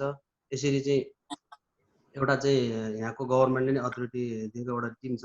त्यो टिमको कारणले यो गभर्मेन्टले यो अथोरिटी दिनको साथसाथै हामीलाई एउटा दुबई पुलिसले एउटा नम्बर पनि दिएको छ, हटलाइन नम्बर। र उनीहरूले दुबई पुलिसले, यहाँको गभर्मेन्टले यो कोरोना नेपालीसँग सबैभन्दा चाँडै हाम्रोभन्दा टिमहरूको चाहिँ कन्ट्याक्ट हुने रहेछ। हामीले विभिन्न चाहिँ उसबाट चाहिँ अब यो मिडियाहरूबाट विभिन्न चाहिँ उसबाट चाहिँ पत्ता लागेका छौँ। त्यस कारणले गर्दाखेरि तिमीहरूले लिड गर भनेर हामीले दिने हो। यहाँको गभर्मेन्टलाई कोरोना लागेको नेपालीलाई कहाँ एम्बुलेन्स पठाउनु पर्यो अथवा चाहिँ बिरामी भएर साह्रै नै सास फेर्न गाह्रो भयो भनेर पासाङ शेर्पाज्यूसँग हुन्छ त्यो हटलाइन नम्बर। र कोरोना लागेको नेपालीहरूले उहाँलाई सम्पर्क गर्नुहुन्छ र उहाँले सम्पर्क गरेपछि हाम्रो टिममा त्यो कुरा आउँछ र हामीले चाहिँ नेपाली दाजुभाइ दिदीबहिनीहरूलाई चाहिँ हामीले रेस्क्यु गर्ने। त्यो नम्बर के छ भन्न मिल्छ सार्वजनिक रूपमा? त्यहाँको कानुनले के भन्छ त्यसरी नम्बर सार्वजनिक गर्न मिल्छ मिल्दैन यो भन्नै मिल्ने नम्बर हो। हजुर नम्बर भनिदिनुहोस् न तब कि तपाईँको क्षेत्रमा रहेका विशेष गरी दुबईमा रहेका नेपालीहरूले साँच्चै नै समस्या परेको अवस्थामा र उनीहरूले नम्बर नपाएको अवस्थामा तपाईँ नम्बर टिप्नुहोस्। यो दुबई पुलिसले दिएको नम्बर हो। यो कोरोनाकै लागि हाम्रो स्पेसली हाम्रो नेपाली कम्युनिटीको लागि 052 हजुर तपाईँ भनिदिनुहोस् 05238 हैन तपाईले सर्भर नम्बर भनिदिनु होला जबकि पछि हेर्नेले 052382485 ल म फेरि भन्छु 052382485 यो नम्बर चाहिँ एनआरएन एनसीसी का उपाध्यक्ष पासाङ शेर्पाज्यूसँग हुन्छ यो नम्बर। हजुर प्रवीणजी फेरि जोडिनु भएको छ। प्रवीणजी जस्तै कतारमा अहिले पछिल्लो समयमा क्याम्पमा रहेका जो समूह बस्छन् हाम्रो नेपाली दाजुभाइहरू त्यहाँ कसैलाई कोरोना संक्रमण भएको छ भन्यो भने अलिकति व्यवस्था गर्ने गरिएको छ भनेर पनि त्यहाँ रहेका नेपालीहरूले गुनासो गर्न थालेको भनेर समाचारहरू आएको छ। तपाईहरुलाई त्यस्तो केही जानकारी छ? त्यस्तो विभेद हुन थालेको छ? यहाँ चाहिँ कोरोना संक्रमित भन्ने बित्तिकै जो यहाँका हस्पिटलहरुमा फोन गरेर हामीले चाहिँ एम्बुलेन्सलाई कल गर्दा एम्बुलेन्सहरु तुरुन्तै आउँछन् र त्यो व्यक्तिहरुलाई चाहिँ त्यहाँ क्वारेन्टाइनमा पुर्याउने व्यवस्था पनि गरेको छ। र अलिकति अब कहिलेकाहीँ त्यो फोन गर्दाखेरि फोनहरु व्यस्त भएर फोन रिसिभ गर्न नसक्ला र त्यो कारणले अलिकति ढिलो आएको चाहिँ होला। तर त्यस्तो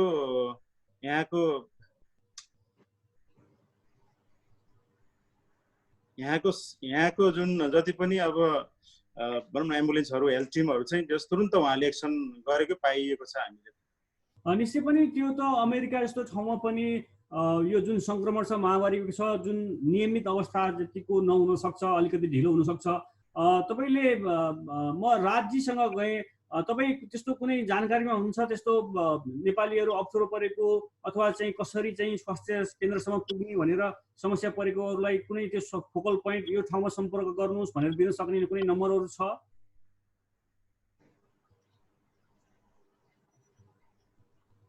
राज रेग्मी तपाईको भिडियो बन्द भएको छ राजजी। राजजी डिस्कनेक्ट हुनुभयो। म एस्मिनज्यूसँग जान्न चाहे त्यस्तो कुनै सम्पर्क नम्बरहरु अथवा त्यहाँ रहेका नेपालीहरुले कहाँ सम्पर्क गर्नुपर्ने उनीहरुलाई अप्ठ्यारो परेको अवस्थामा भन्ने कुनै नम्बरहरु छ अथवा कुनै लिंकहरु छ जहाँ चाहिँ नेपालीले सम्पर्क गर्न सकुन्? तपाईको अडियो म्युट छ एस्मिनजी।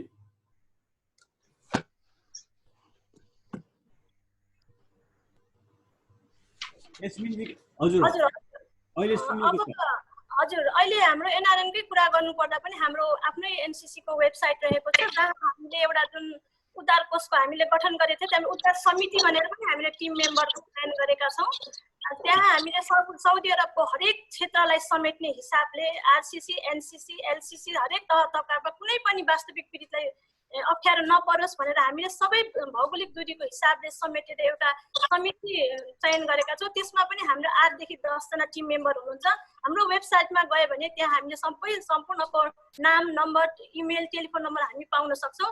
र अहिले मैले धेरै एक्टिभ भएको एम्बेसीको नम्बर मसित करेन्टली अवेलेबल भएको हुँदा मैले हाम्रो एम्बेसीले जुन 24 आवर्स नै अवेलेबल गराएको छ त्यो नम्बर म हजुर सबैलाई भन्न चाहन्छु। जो नम्बर छ 0500031705 र अर्को नम्बर रहेको छ 0522347886 र यसै गरेर हाम्रो 937 हटलाइन पनि 24 आवर्स नै अवेलेबल रहेको छ। हजुर म तपाईसँग फेरि पनि आउँछु।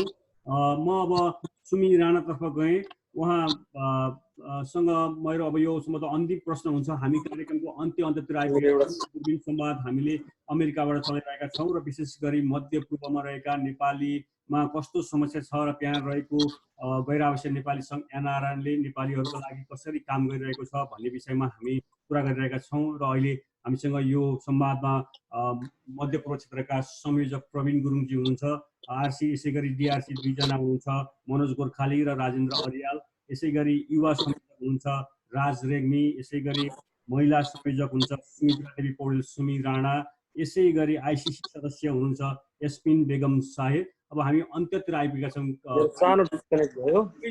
म राजजीसम्म आउँछु। सुमितजी, अन्त्यमा तपाईँलाई केही भन्नुपर्ने छ, केही सन्देशहरू दिनुपर्ने छ, केही छुटेको जस्तो लाग्छ? छुटे जस्तो त अब सबै कुराहरू राम्रै भयो। हजुरलाई धेरै धन्यवाद। हजुरले अब हाम्रो यस्तो मेडलिस्टको सबै खबरहरू नेपाल सरकारसँग पुर्याइदिनुहुन्छ भनेर अब धन्यवाद धेरै। अब यहाँको कुराहरू भनेको त त्यही हो। अब जडलिट भनेको अब जाने नेपालीहरूलाई चाहिँ छिटोभन्दा छिटो सरकारसँग पुर्याइदिनु हुन अनुरोध छ। अनि अरू भनेको कुरा ठिकै छ। यहाँको एनआरएनहरूले अब राहतहरू दिइराखेको छ, राजदूतहरूले पनि राम्रै गरिराखेको छ, ठिकै छ। अरू केही छैन। सबैभन्दा त यही बेतलबी र यो डेड बडीहरूलाई र अनि आम माफीमा जान चाहने महिलाहरूलाई चाहिँ छिटोभन्दा छिटो नेपाल सरकारसँग पुर्याउनको लागि मेरो यति शब्द हजुरले पुर्याइदिनुहुन्छ भन्ने विश्वास राख्दै मेरो दुई शब्द यही टुङ्ग्याउँछु। राज रेग्मीतर्फ गए। राज रेग्मी, अब हामी कार्यक्रमको अन्त्यतिर आइपुगेका छौँ। केही छ तपाईँको सन्देश? विष्णुहरीजी, अघि एउटा नेटवर्कको समस्याले गर्दा मेरो कुरा हुन सकेन। अघि हजुरले निकाल्नु भएको एकदम प्रश्नको मैले जवाब दिने थिएँ, तर नेटवर्कले गर्दा चाहिँ गयो। अघि हजुरले भन्नुभएको अनुसार जुन किसिमका बाहिर समाचारहरू आएका छन्, यहाँको सरकारले अथवा यहाँको त्यो स्वास्थ्य निकायले चाहिँ बराबर निगरानी राखेको छैन, बराबर रेस्पोन्स गरेको छैन, त्यो चाहिँ एकदम तथ्यविहीन जस्तो लाग्छ मलाई ती समाचारहरू। किन भन्दा यहाँको कतार सरकारले हरेक जुन पनि एउटा इन्फेक्टेड नागरिकलाई कोही एउटा त्यसको कोभिड-19 को समस्यामा पर्ने एउटा कुनै सङ्क्रमित भइसकेको छ भने तिनीहरूको लागि चाहिँ एकदम हटलाइन, एउटा सहज सुविधाको लागि हटलाइन भन्ने नम्बर दिएको छ, 16,000, एकदम सजिलो नम्बर। त्यसमा फोन गर्यो भने तुरुन्त नै हजुरको एम्बुलेन्स पठाइदिने र कतार सरकारले धेरै विभिन्न ठाउँहरूमा चाहिँ हजुरको क्वारेन्टाइन पनि स्थापना गरेको छ। अन टाइम हजुरको ट्रिटमेन्ट हुन्छ एउटा पाटो।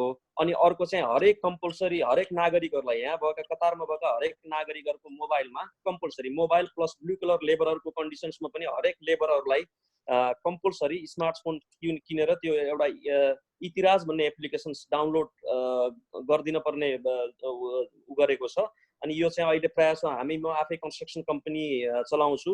मेरो आफ्नै कामदारहरूलाई पनि मैले सम्पूर्णलाई त्यो स्मार्टफोन किनिदिएर अहिले सम्पूर्ण हरेक लेबरहरूको हरेक वर्करहरूको मोबाइलमा चाहिँ त्यो इतिराज भन्ने एप्लिकेसन डाउनलोड गरेपछि कोही मान्छे तपाईँको नजिक कुनै त्यो सङ्क्रमित मान्छे नजिक भयो भने चाहिँ तपाईँलाई अटोमेटिक त्यो नोटिफिकेसन्स पनि आउँछ। अनि तत्काल तपाईँले 16,000मा कल गर्नुभयो भने इमिडिएटली हजुरको एम्बुलेन्स सर्टेन ठाउँमा पुग्छ।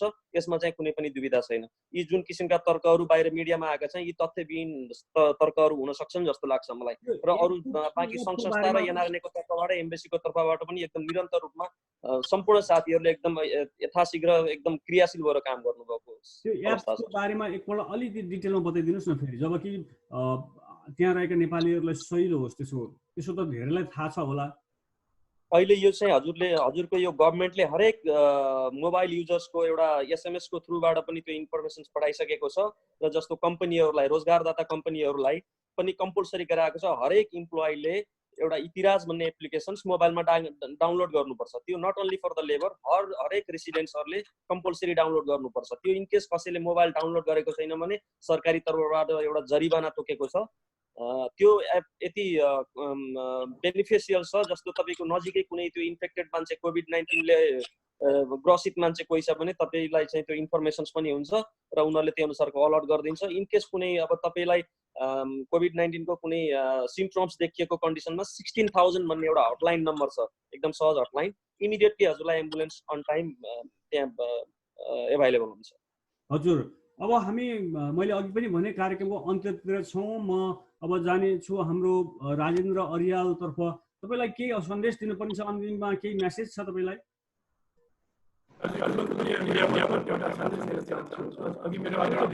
अडियोमा समस्या आइरहेछ राजेन्द्रजी, समस्या छ, इको आइरहेको छ। अहिले छैन, इको आइरहेको छ तपाईँको।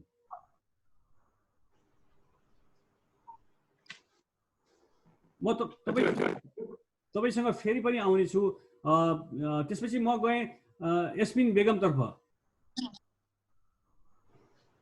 हजुर अन्त्यमा अब हामी अन्तिममा छौँ, केही त्यस्तो छुटेको छ तपाईँले केही सन्देश दिनुपर्ने, कुनै जानकारी दिनुपर्ने? सर्वप्रथम त मैले हजुरको यस महत्त्वपूर्ण कार्यक्रम र हजुरको विशेष समयको लागि आभार प्रकट गर्दै र हाम्रो यहाँ डिआरसी भाइ मैले देखिरहेको छु मनोज गोर्खाली, उहाँलाई तपाईँको मिडिया मार्फत नै बधाई दिन चाहन्छु। जुन कोभिड-19 को कन्टेस्टमा उहाँले गर्नुभएको सोसल वर्कको भ्यालु गर्दै ग्लोबल नेपाली फिल्म अवार्डले उहाँलाई सिलेक्ट गरेको छ, अवार्ड दिएको छ, त्यसको लागि भाइलाई बधाई दिन चाहन्छु। र अहिले भन्नुपर्छ सबै मिडल इस्टमा नै यत्तिकै खटिएर काम गरिराख्नु भएको छ।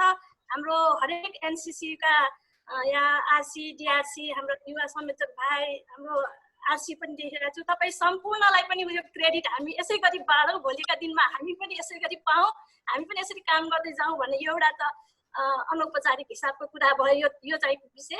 र मैले मुख्य रूपमा भन्नुपर्दा हामीले विभिन्न सङ्घ संस्था, विभिन्न आज भोलि हिजोआज हामी हरेक तह तबकाका देश विदेशमा रहेका सामाजिक संस्था होस् या राजनीतिक तवरमा होस्, हामीले हाम्रो देशको समस्यालाई सम्बोधन गर्दै समस्या सुनाउँदै आइरहेका छौँ। हरेक दिन हामीले सुनाउने हाम्रा समस्या तिनै रहेका छन्। अहिले हाम्रो कोरोनाको इफेक्ट, कोरोनाको मार भन्दा पनि नेपाल कसरी जाने, स्वदेश फिर्ता गर्नुको लागि नै सबै हामी आवाज उठाइरहेका छौँ। तपाईँको यो महत्त्वपूर्ण च्यानल मार्फत अब हामीले कोरोनासँग हामी लड्न सक्ने भएका छौँ। हाम्रो सङ्घ संस्था त्यसमा लागि परेका छौँ, दूतावास यसमा हाम्रो साथमा हुनुहुन्छ। यसको लागि हामी आफ्नो काम गर्छौँ। तर नेपाल सरकारले पनि हामीलाई अब उहाँ हाम्रो प्रधानमन्त्रीज्यूको वक्तव्यमा आए जस्तो वारवारतिर देशलाई स्वतन्त्र बनाउने जस्तो कुरा यहाँ छैन। हामीले हाम्रो तौरबाट सिलेक्टिभ रूपमा पहिलो प्राथमिकता दिएर उसलाई अनिवार्य रूपमा नेपाल प्रवेश गराउनुपर्छ। हामीले उहाँलाई आफ्नो तर्फबाट समेत ज्ञान दिएर नेपाल पठाउने हामी कोसिस गर्नेछौँ। तपाईँहरूले लाखौँको सङ्ख्यामा होइन, सीमित सङ्ख्यामा मात्र भए पनि हाम्रो नेपाली दाजुभाइ दिदीबहिनीको उद्धार गरेर नेपाल लग्ने परिपाटी मलाई मिलाइदिनुहोस् भन्न चाहन्छु। र म मिडल इस्टमा कुरा गर्नुपर्दा मैले मध्यपूर्वमालाई नै चासोले गर्ने हुँदा मैले एउटा कुवेतको आरसीज्यू यही त हुनुहुन्छ सुमिजित, तापनि मैले एउटा तपाईँहरू सबैको ध्यान आकर्षण के कुरामा गराउन चाहन्छु भने अहिले जल्दो बल्दो विषयको रूपमा जुन महिला दिदीबहिनीहरूको कुरा आइरहेको छ हो, उहाँहरू इलिगल हुनुहुन्छ। अहिले नेपाल जानको लागि जुन ट्राभल डकुमेन्ट पनि भरेको धेरै उहाँहरू 3000 देखि 3500को हाराहारीमा महिला दिदीबहिनी नै हुनुहुन्छ। तर पनि उहाँहरूलाई जुन अहिले मिडियामा देखाएको जस्तो भ्रामक स्थिति छैन भन्ने कुराको मैले जानकारी पाउँछु। किनभने मैले एनसीसी कुवेत र एनसीसी कुवेतको सबै हाम्रो पदाधिकारी ज्यूहरू मात्र नभएर एम्बेसीमा सम्पर्क गर्दाखेरि कुवेत सरकारले दिनुपर्ने आफ्नो तर्फबाट गर्नुपर्ने सबै कुराहरू पुर्याएको हामीले पाएका छौँ। र सोसियल डिस्टेन्सिङ नहुनु र एउटै भिडमा लामोसम्म बसिराख्नु पर्दा नेपाल जानु कहिले पाउने नपाउने त्रासले उहाँ दिदीबहिनीहरू बढी विचलित भएको देखिन्छ। त्यो कुरामा पनि सम्बन्धित निकायको ध्यान आकर्षण गराउन चाहन्छु।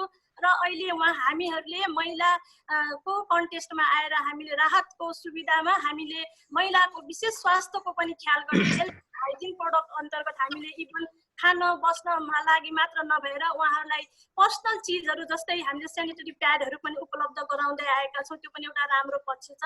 र कुवेतको विषयमा अहिले हाम्रो आरसीज्यूले छुटाउनु भयो, त्यो कुरा मैले जोड्न चाहेँ। अहिले इलिगल वेमा पनि काखामा बच्चा भएको 8 जना महिलाहरू हुनुहुन्छ, उहाँसँग 8वटा बच्चाहरू पनि छ। यो आफैमा भयावह स्थिति छ।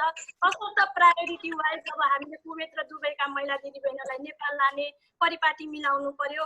अरू हामीले हाम्रो तर्फबाट गर्न हामी तयार छौँ। नेपाल सरकार कटिबद्ध हुनु पर्यो भन्ने कुराको म अनुरोध र आग्रह गर्न चाहन्छु। हस्, धन्यवाद। राजेन्द्रजी, तपाईँको अडियो एकपल्ट प्रयास गरौँ, किनकि अडियोमा समस्या आइरहेको छ। तपाईँले केही सन्देश दिन चाहनुहुन्छ? हजुर सर, अहिले सुन्नुभएको छ सर? अहिले अलिकति बेटर छ हजुर। हामी अब अन्त्यमा छौँ। त्यस्तो केही छुटेको छ तपाईँले भन्नुपर्ने तपाईँको क्षेत्रमा रहेका नेपाली दाजुभाइका लागि?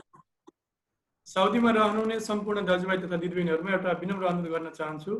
यहाँनिर अघि मेरो दिदीले अघि नै निवेदन गरिसक्नुभयो। यहाँको बिमारी जो छ उहाँहरूको चाहिँ कन्ट्याक्ट गर्ने नम्बर भनेको यहाँको सरकारले दिएको 937 नम्बर दिएको छ। 937 नम्बरमा फोन गर्दाखेरिमा एम्बुलेन्स लिन लैजान्छ। र कतिपय दाजुभाइ दिदीबहिनीहरूमा चाहिँ भाषाको समस्याले गर्दा पनि त्यो भर्न सक्नु भएको छैन। त्यसमा चाहिँ हामी एनआरएनका साथीहरूले दूतावाससँग सहकार्य गरेर र हामी आफै पनि त्यो भर्ने गरेका छौँ। हामीले पनि कल गरेर दूतावासबाट एम्बुलेन्स मगाइदिएका छौँ हामीले कति साथसम्म। र जो खानाको लागि समस्यामा हुनुहुन्छ, जो वास्तविक पीडितहरू हुनुहुन्छ यहाँ, साउदी एनआरएनएमा रहनुभएका पदाधिकारीहरूलाई सम्पर्क गर्न हजुरको लोकप्रिय माध्यमदेखि अनुरोध गर्छु सर। त्यो कुनै टेलिफोन नम्बर छ त्यस्तो अथवा वेबसाइट छ जसरी चाहिँ सम्पर्क गर्न सजिलो होस्? साउदी एनआरएनए भनेको फेसबुक पेज छ सर, साउदी एनआरएनए। नम्बर पनि मैले हजुरलाई दिन्छु। म 2-3 नम्बर मात्रै दिन सक्छु सर, धेरै 26-27 जनाको नम्बर छ। म 2-3 नम्बर नोट गराउन चाहे। तेजबहादुर थापा अध्यक्ष हुनुहुन्छ, 05044383777। त्यसै गरी हाम्रो दाजु हुनुहुन्छ आदरणीय राजु सहित, उहाँको नम्बर रहेको छ 05092111996। त्यसै गरेर मेरो नम्बर रहेको छ 0500490398। हजुर, उहाँ हुनुहुन्थ्यो राजेन्द्र अर्याल, DRC मध्यपूर्वका। निश्चय पनि यो कोरोना संक्रमणपछि समस्यामा नभएको देशै छैन।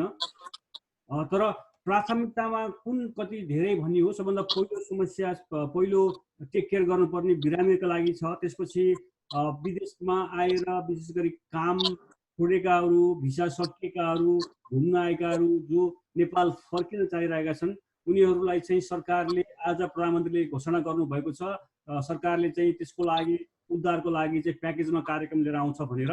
हामी आशा गरौँ। देशमा पनि समस्या छ। अघिल्लोचोटि प्रधानमन्त्रीको भाषणमा विदेशबाट कोरोना ल्याउने जस्तो कुरा गर्नुभएको थियो, आज त्यसमा अलिकति सच्याउनु भएको छ। विदेशमा बसेका नागरिकप्रति चाहिँ अघिल्लो संविधानले जुन अलिकति ठेस लागेको थियो त्यसको आजको सम्बोधन हामीले सुन्दाखेरि हेर्दाखेरि त्यसमा प्रधानमन्त्री अलिकति सकारात्मक देखिनु भएको छ। र नेपालको अर्थतन्त्रमा मुख्य रूपमा आड भरोसा रहँदै आएको भनेको मध्यपूर्व क्षेत्र हो। त्यहाँको रेमिटेन्सले नै अहिले देशको अर्थतन्त्रलाई टेवा दिइरहेको छ। अब म अन्त्यतिर पुगिरहेको छु। राज रेग्मी, तपाईलाई केही भन्नुपर्ने छ कि बाँकी छ? Thank you विष्णुहरिजी। अब समग्रमा भन्नुपर्दा धेरै विषयमा कुराकानी भयो, धेरै विषयमा हाम्रा एक आपसमा सेयर गर्ने अवसर प्रदान गरिदिनु भयो। यसमा चाहिँ एकदम धेरै धन्यवाद दिन चाहन्छु। यो कोरोनाको लागि चाहिँ अब मैले भन्नुपर्दा यहाँको कतार सरकारले जुन किसिमको एउटा उ गर्नुपर्ने एउटा हाम्रो केयर गरिदिनु पर्ने हो, त्यो चाहिँ एकदम सराहनीय कार्य छ। प्लस यहाँको दूतावासले पनि, अब मैले अघि एउटा कुरा भन्न चाहेको थिएँ, त्यो भुलेछु अघि त्यो छोड्नको लागि। दूतावासका हाम्रा महामहिमज्यू, उहाँको सक्रियताले गर्दा, उहाँको एकदम कार्यकुशलताले गर्दा कतार सरकारले नेपालको लागि चाहिँ स्वास्थ्य सामग्रीहरू प्रदान गरेको कुरा चाहिँ त्यो एकदम उपलब्धिमूलक कार्य, एकदम प्रशंसनीय कार्य। त्यो मैले अघि छुटाएछु त्यो भर्नको लागि, त्यो एकदम प्रशंसनीय कार्य छ। र अरू बाँकी अहिले एनसीसीले जुन राहत वितरण गर्दै जाने क्रममा कतार च्यारिटीले दिएको राहतहरूलाई चाहिँ स्टोर गर्ने, भण्डारण गर्ने ठाउँ चाहिँ एम्बेसीले नै उपलब्ध गराइदिएको ठाउँ छ। त्यहाँ त्यो एम्बेसीको अफिसलाई नै हामीले युज गरेर राहत वितरण गरेका छौँ। त्यही भएर एम्बेसीले जुन उनीहरूको आफ्नो ठाउँबाट, एम्बेसीले आफ्नो ठाउँबाट चाहिँ हर कदम हरेक ठाउँमा चाहिँ हामीलाई सहयोग गरेको अवस्था छ र एनसीसीले पनि त्यस्तै प्रशंसनीय कार्य गरेको छ। अब अर्को कुरा रह्यो जुन नेपाल सरकारको मेन समस्या भनेको, यहाँ अब कतार सरकारले हामीलाई त्यतिकै एउटा माया गरेको छ, नेपाली दूतावासले आफ्नो जुन एउटा जिम्मेवारी हो त्यो एकदम वहन गरेको अवस्था छ, राम्रोसँग वहन गरेको छ।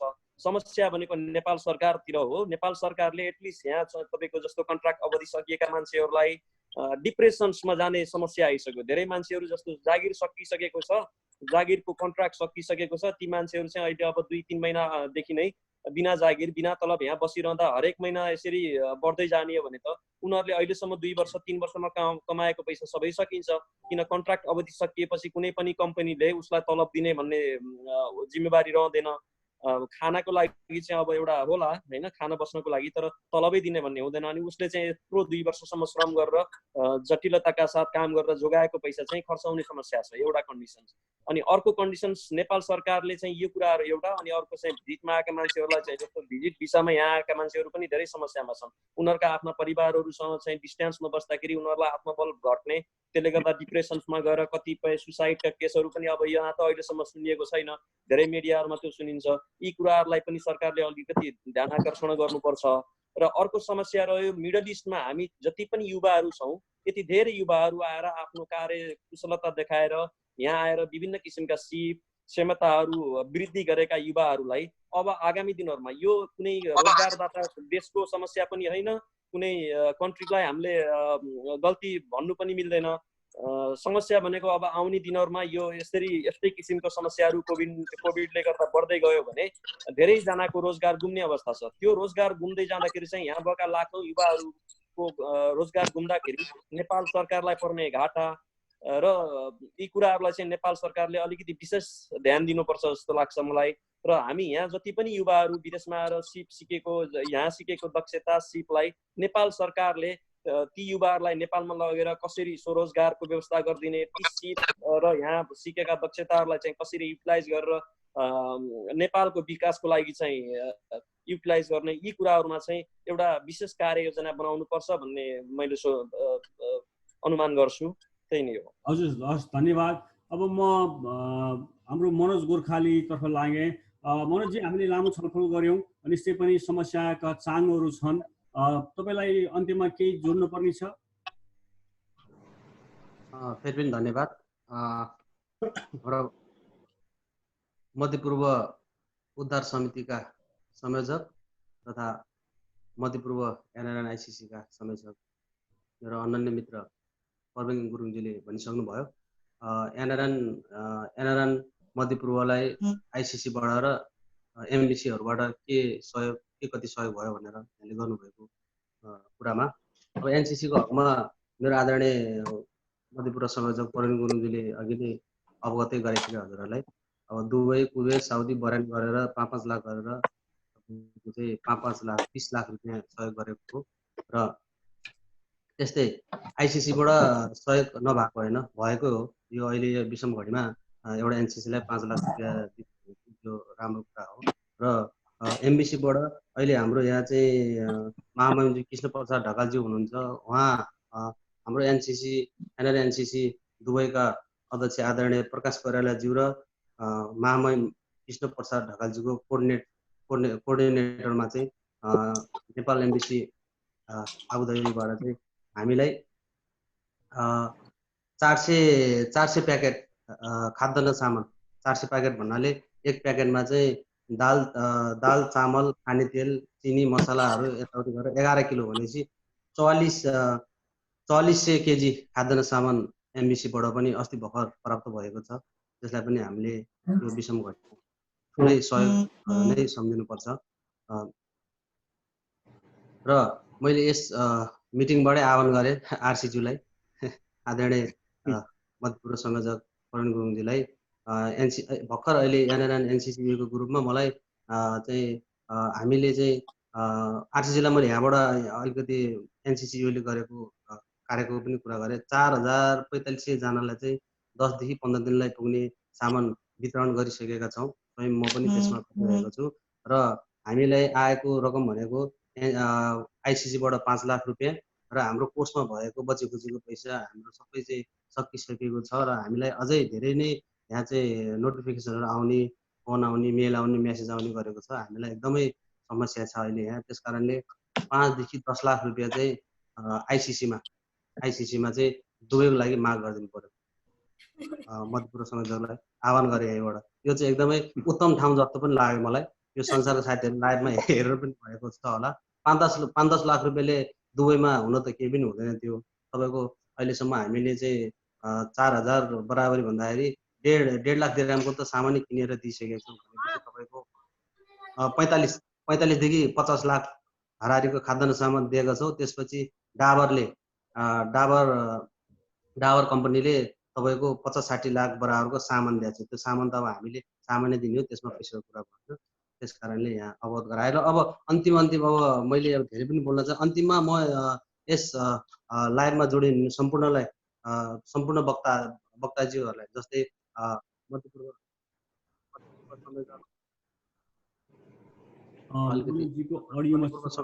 आदरणीय प्रवीण गुरुङज्यू, त्यस्तै डिआरसी मेरो अनन्य मित्र जोन अरेलज्यू, त्यस्तै एस्मिन बेगम भाउजू, आदरणीय राज रेग्मीज्यू, त्यस्तै सुमित्रा पौडेलज्यू लगायत सम्पूर्णलाई धेरै धेरै धन्यवाद भन्दै र यस विष्णुहरिज्यूलाई चाहिँ मैले के आह्वान गरेँ भने तपाईँको यो मिडिया भनेको एकदमै शक्तिशाली एउटा चाहिँ ठाउँ पनि हो। त्यस कारणले मिडियाबाट पनि यो सन्देश नेपाल सरकारलाई लाई चाहिँ सन्देश चाहिँ पुर्याइदिनु हुन अनुरोध हार्दिक अनुरोध पनि गरेँ। जस्तै मध्यपूर्व हकमा एकदमै अहिलेको जटिल केस भनेको दुबईको गर्भवती महिला 60 जना हुनुहुन्छ। त्यसको लागि हजुरले चाहिँ नोट पनि गर्नु होला। त्यस्तै कुवेतको एमनेस्टी खुलेर चाहिँ नेपाल जानलाई सबै कागजातहरू पुर्याएको 3500 जना महिला। त्यस्तै गरी तपाईँको 127 देखि 130 वटा लासहरू तपाईँलाई कोरोना लागेर मृत्यु भएको त अब कुरै भएन, त्यो त अब छुन नि पाउँदैन, त्यो लास जल हामीले अब त्यो हेर्न नि पाउँदैन। कोरोना लागेको बाहेक विभिन्न कारणले जस्तै युएमा 47 वटा लास छ। त्यो 47 वटा लास मध्येमा महामहिमज्यूसँग अस्ति मात्रै मैले कुरा गरेको थियो यो विषयमा र महामहिमले भन्नुभयो 47 वटा लास छ, त्यसमा चाहिँ 18 देखि 20 वटा लास चाहिँ उहाँहरूको नेपालमा फ्यामिलीले फोन गरेर फ्यामिलीको अनुमति अनुसार यहाँ दाह संस्कार गरियो। यहाँ दाह संस्कार गर्दाखेरि अलिकति खर्च कम पनि छ, दाह संस्कार गरियो भन्नुभयो। अब दाह संस्कार गरेको त सक्यो, अब अरू लासहरू हामीले कमसेकम हामी चाहिँ एनआरएममा लागेपछि हामीले हाम्रो एजेन्डामै हामीले चुनावी एजेन्डामै भनेका थियौँ सामाजिक सुरक्षा सहितको वैदेशिक रोजगारी मध्यपूर्व संयोजक उपसंयोजकमा हाम्रो उम्मेदवारी भनेर हामीले त्यो आफ्नो उत्तरदायित्व हाम्रो त्यो मोटोलाई पनि हामीले ध्यानमा राखेर नेपाल सरकारले सहयोग गरोस् नगरोस्, तपाईँ अरू सङ्घ संस्थाले सहयोग गरोस् नगरोस्, एमबिसीले सहयोग गर्नु हाम्रो उत्तरदायित्व। हामीले यो ठाउँमा पुगेपछि यो ठाउँमा बसेपछि हाम्रो पनि उत्तरदायित्व हो, हामीले कहाँ झल्झल्काउनु पर्ने, हामीले कहाँ भन्नुपर्ने। त्यसकारण यो लासको कमसेकम नेपालमा चाहिँ यो बितेका फ्यामिलीहरूले लास हामीलाई फोन आउँछ, म्यासेज आउँछ, मेल आउँछ, हाम्रो चाहिँ परिवारको लास कहिले पठाइदिनुहुन्छ, उहाँहरूले सम्झिन्छ त्यो एमबिसी नै हामी हो भनेर। किनकि एनआरएलले धेरै काम गरिरहेको छ, सबै काम एनआरएलले गरिरहेको छ। त्यस कारणले गर्दा हामीबाट चाहिँ उहाँले ठुलो आशा पनि राखेको छ एनआरएलबाट। वास्तवमा एनआरएन भनेको के हो, गैर नेपाली सङ्घ भनेको के हो भन्ने कुरा अहिले मध्यपूर्वमा चाहिँ साथीहरूले जुन यो काम देखाउनु भयो र घर घरमा तपाईँको रुममा तपाईँको चाहिँ क्याम्पमा गएर चाहिँ यसरी चाहिँ राहत, म त राहत भन्दिनँ, सहयोग भनौँ, अहिले यस्तो विषम घडीमा राहत शब्द हामीले उच्चारण गर्नु राम्रो पनि हुन्छ। सहयोग घर घरमा गएर सहयोग गरेको कारणले गर्दाखेरि अहिले मध्यपूर्वमा 15 लाख नेपालीले एनआरएन भनेको के हो भन्ने कुरा 1 लाख नेपाली पनि बुझेको थिएन। 1 लाख नेपालीले बुझेको थिएन भने आज 15 लाख नेपालीले नै एनआरएन भनेको एउटा संस्था रहेछ, त्यो चाहिँ झन्डै एमबिसी जस्तो रहेछ, त्यो झन्डै नेपाल सरकार जस्तो रहेछ भन्ने एउटा चाहिँ वातावरण चाहिँ भयो। त्यो कोभिड-19 लाग्नु एक दुःखको कुरा हो, तर एनआरएन चाहिँ यसरी एनआरएन रहेछ, एउटा एनआरएन भन्ने संस्था रहेछ जसले अहिले टाउको दुख्दा पनि एनआरएनलाई सम्झिन्छ। भनेको मतलब सिटामोल खाने पैसा भएन भने नि एनआरएलले सम्झिन्छ, एनआरएलले चाहिँ सिटामोल दिन्छ है भन्ने एउटा भयो। त्यस कारणले युएमा 47 वटा लाख छ, साउदीमा नोट गर्नु होला, साउदीमा 35 वटा लाख छ, कतारमा त्यही 35 को हाराहारीमा छ, कुवेतमा 7 वटा, बहरानमा 2टा र ओमनमा एउटा गरेर 127 वटा लाख। यो लासलाई पनि तुरुन्तै यो फ्ल्याट खुल्ने बित्तिकै नेपालमा लाने वातावरण गर्नुपर्छ जस्तो लाग्छ। अन्तिममा मनोज भाइ यो डेथ बडीको नम्बर फेरि एकचोटि भन्नु पर्यो अलि बिस्तारै। यो म हजुरलाई इनबक्स गरौँ भाउजू? हैन, तपाईँ फेरि एकचोटि भन्नु सबैलाई, अब हामी त लाइभमा छौँ, अझै कन्सियस हुने मौका पाउँछ सबैले। यो युएमा 47 वटा, हजुर साउदी अरबमा 35 वटा, तपाईँकै ठाउँमा तपाईँलाई थाहा छ नि? हैन, थाहा छ हजुर। कतारमा 35 वटा, यसमा एक दुई घटी बढी हुनसक्छ। अब यहाँ दिनदिनै मान्छेहरू आत्महत्या गरेर बितिरहेको छ, अब विभिन्न कारणले बितिरहेको छ, कोरोना आएर बितिरहेको छ। व्यक्तिहरू कोरोनाको कारण होइन, अन्य कारणले निधन भएको अन्य कारण यो विभिन्न, यो कोरोनाको त हामीले कोरोनाको त लास्ट त नेपाल लाने भनेको त्यो त अब सोच्ने कुरा पनि होइन नि। अनि कुवेतमा 7, बहराइनमा 2, ओमनमा 2 गरेर 127बाट 140 को हाराहारीमा हुनसक्छ। यो एकदम एक्ज्याक्टली डाटा नहुन सक्छ, 1-2 तलमाथि भइरहेको छ। त्यस्तै मलेसियामा छ 30 भन्दा माथि।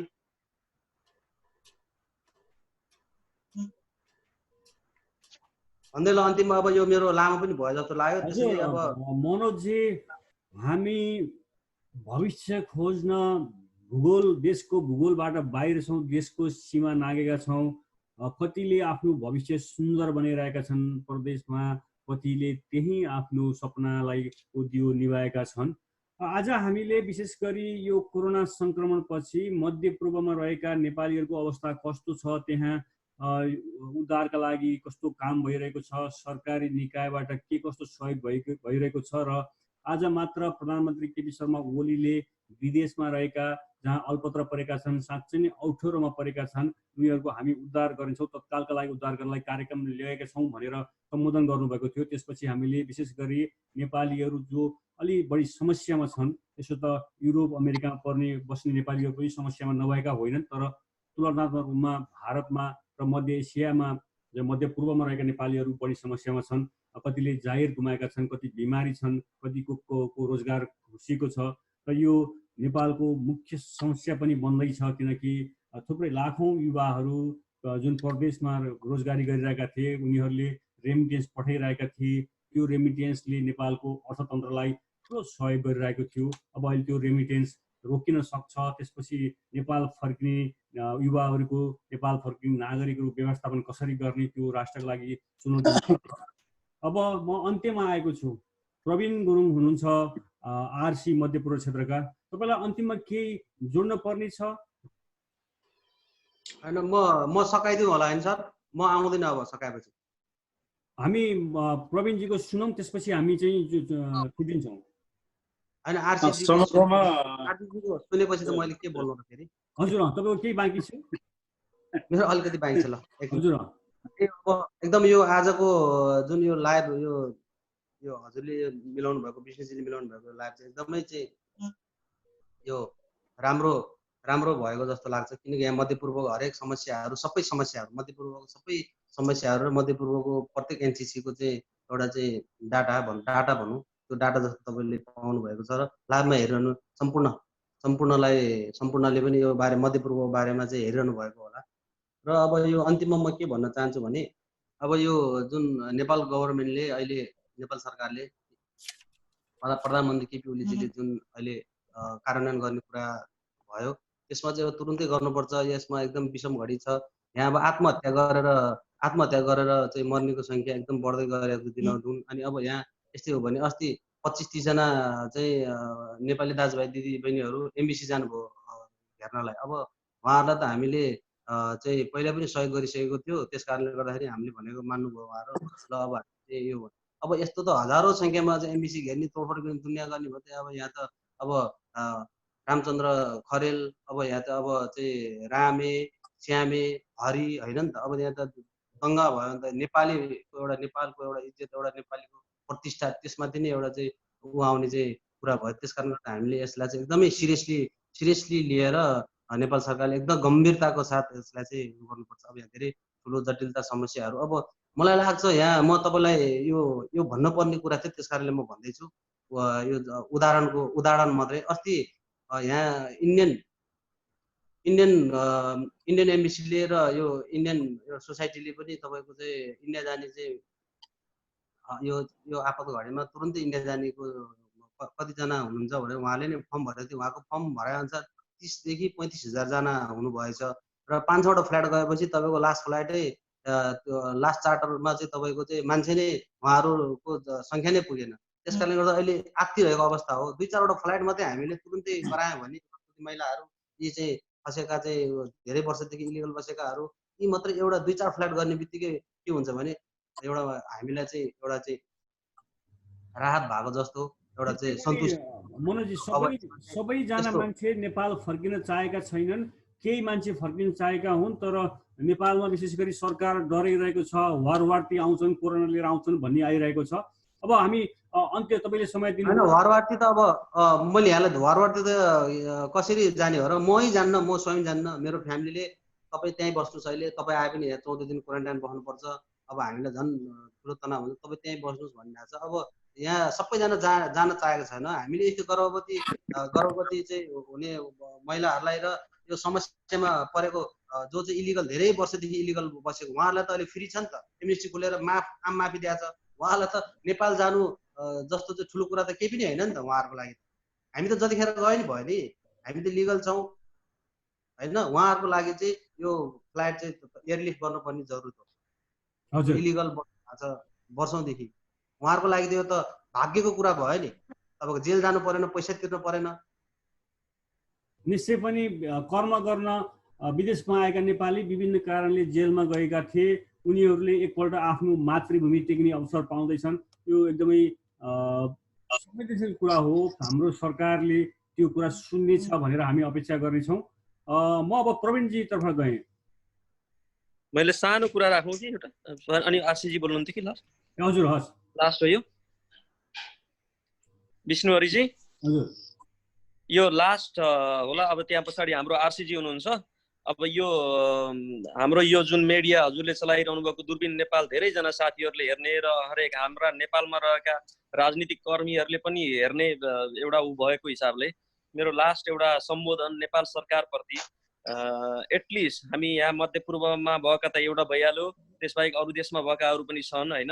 एउटा समस्यामा परेका नेपालीहरू जो इमिडिएटली घर फर्किनु पर्ने बाध्यता भएका नेपालीहरूलाई चाहिँ नेपाल सरकारले एकदम उच्च तरिकाले एकदम त्यसलाई एड्रेस गरेर यो समस्या चाहिँ समाधान गरिदियोस्। जस्तो इम्प्लोइमेन्ट कन्ट्र्याक्ट सकिएका मान्छेहरू 2-3 महिना अगाडिदेखि कुरेको अवस्था छ। भिजिटमा आएका कतिपयका मातापिताहरू यहीँ नै छन् विदेशमा, ती मान्छेहरूलाई घर फर्किन पर्ने अवस्था छ। कतिपय पारिवारिक समस्याका कारण कतिका अब नेपालमा पनि विभिन्न किसिमका घटनाहरू बढिराखेका हुन्छ नि त। ती कारणले गर्दा पारिवारिक समस्यामा चाहिँ उनीहरू सामेल हुन नपाउँदाखेरिको उनीहरूको आत्मबल जुन किसिमले गिरेको छ, ती समस्याहरूबाट ग्रसित मान्छेहरूलाई चाहिँ यथाशीघ्र सम्बोधन गरेर नेपाल सरकारले नेपालमा पुर्याउने एउटा व्यवस्था गरिदियोस् एउटा कुरा। र आगामी दिनहरूमा अहिले अघि पनि मैले कुरा गरेका थिएँ, यो कोभिड-19 ले विश्वको अर्थतन्त्रलाई नै बदल्दैछ।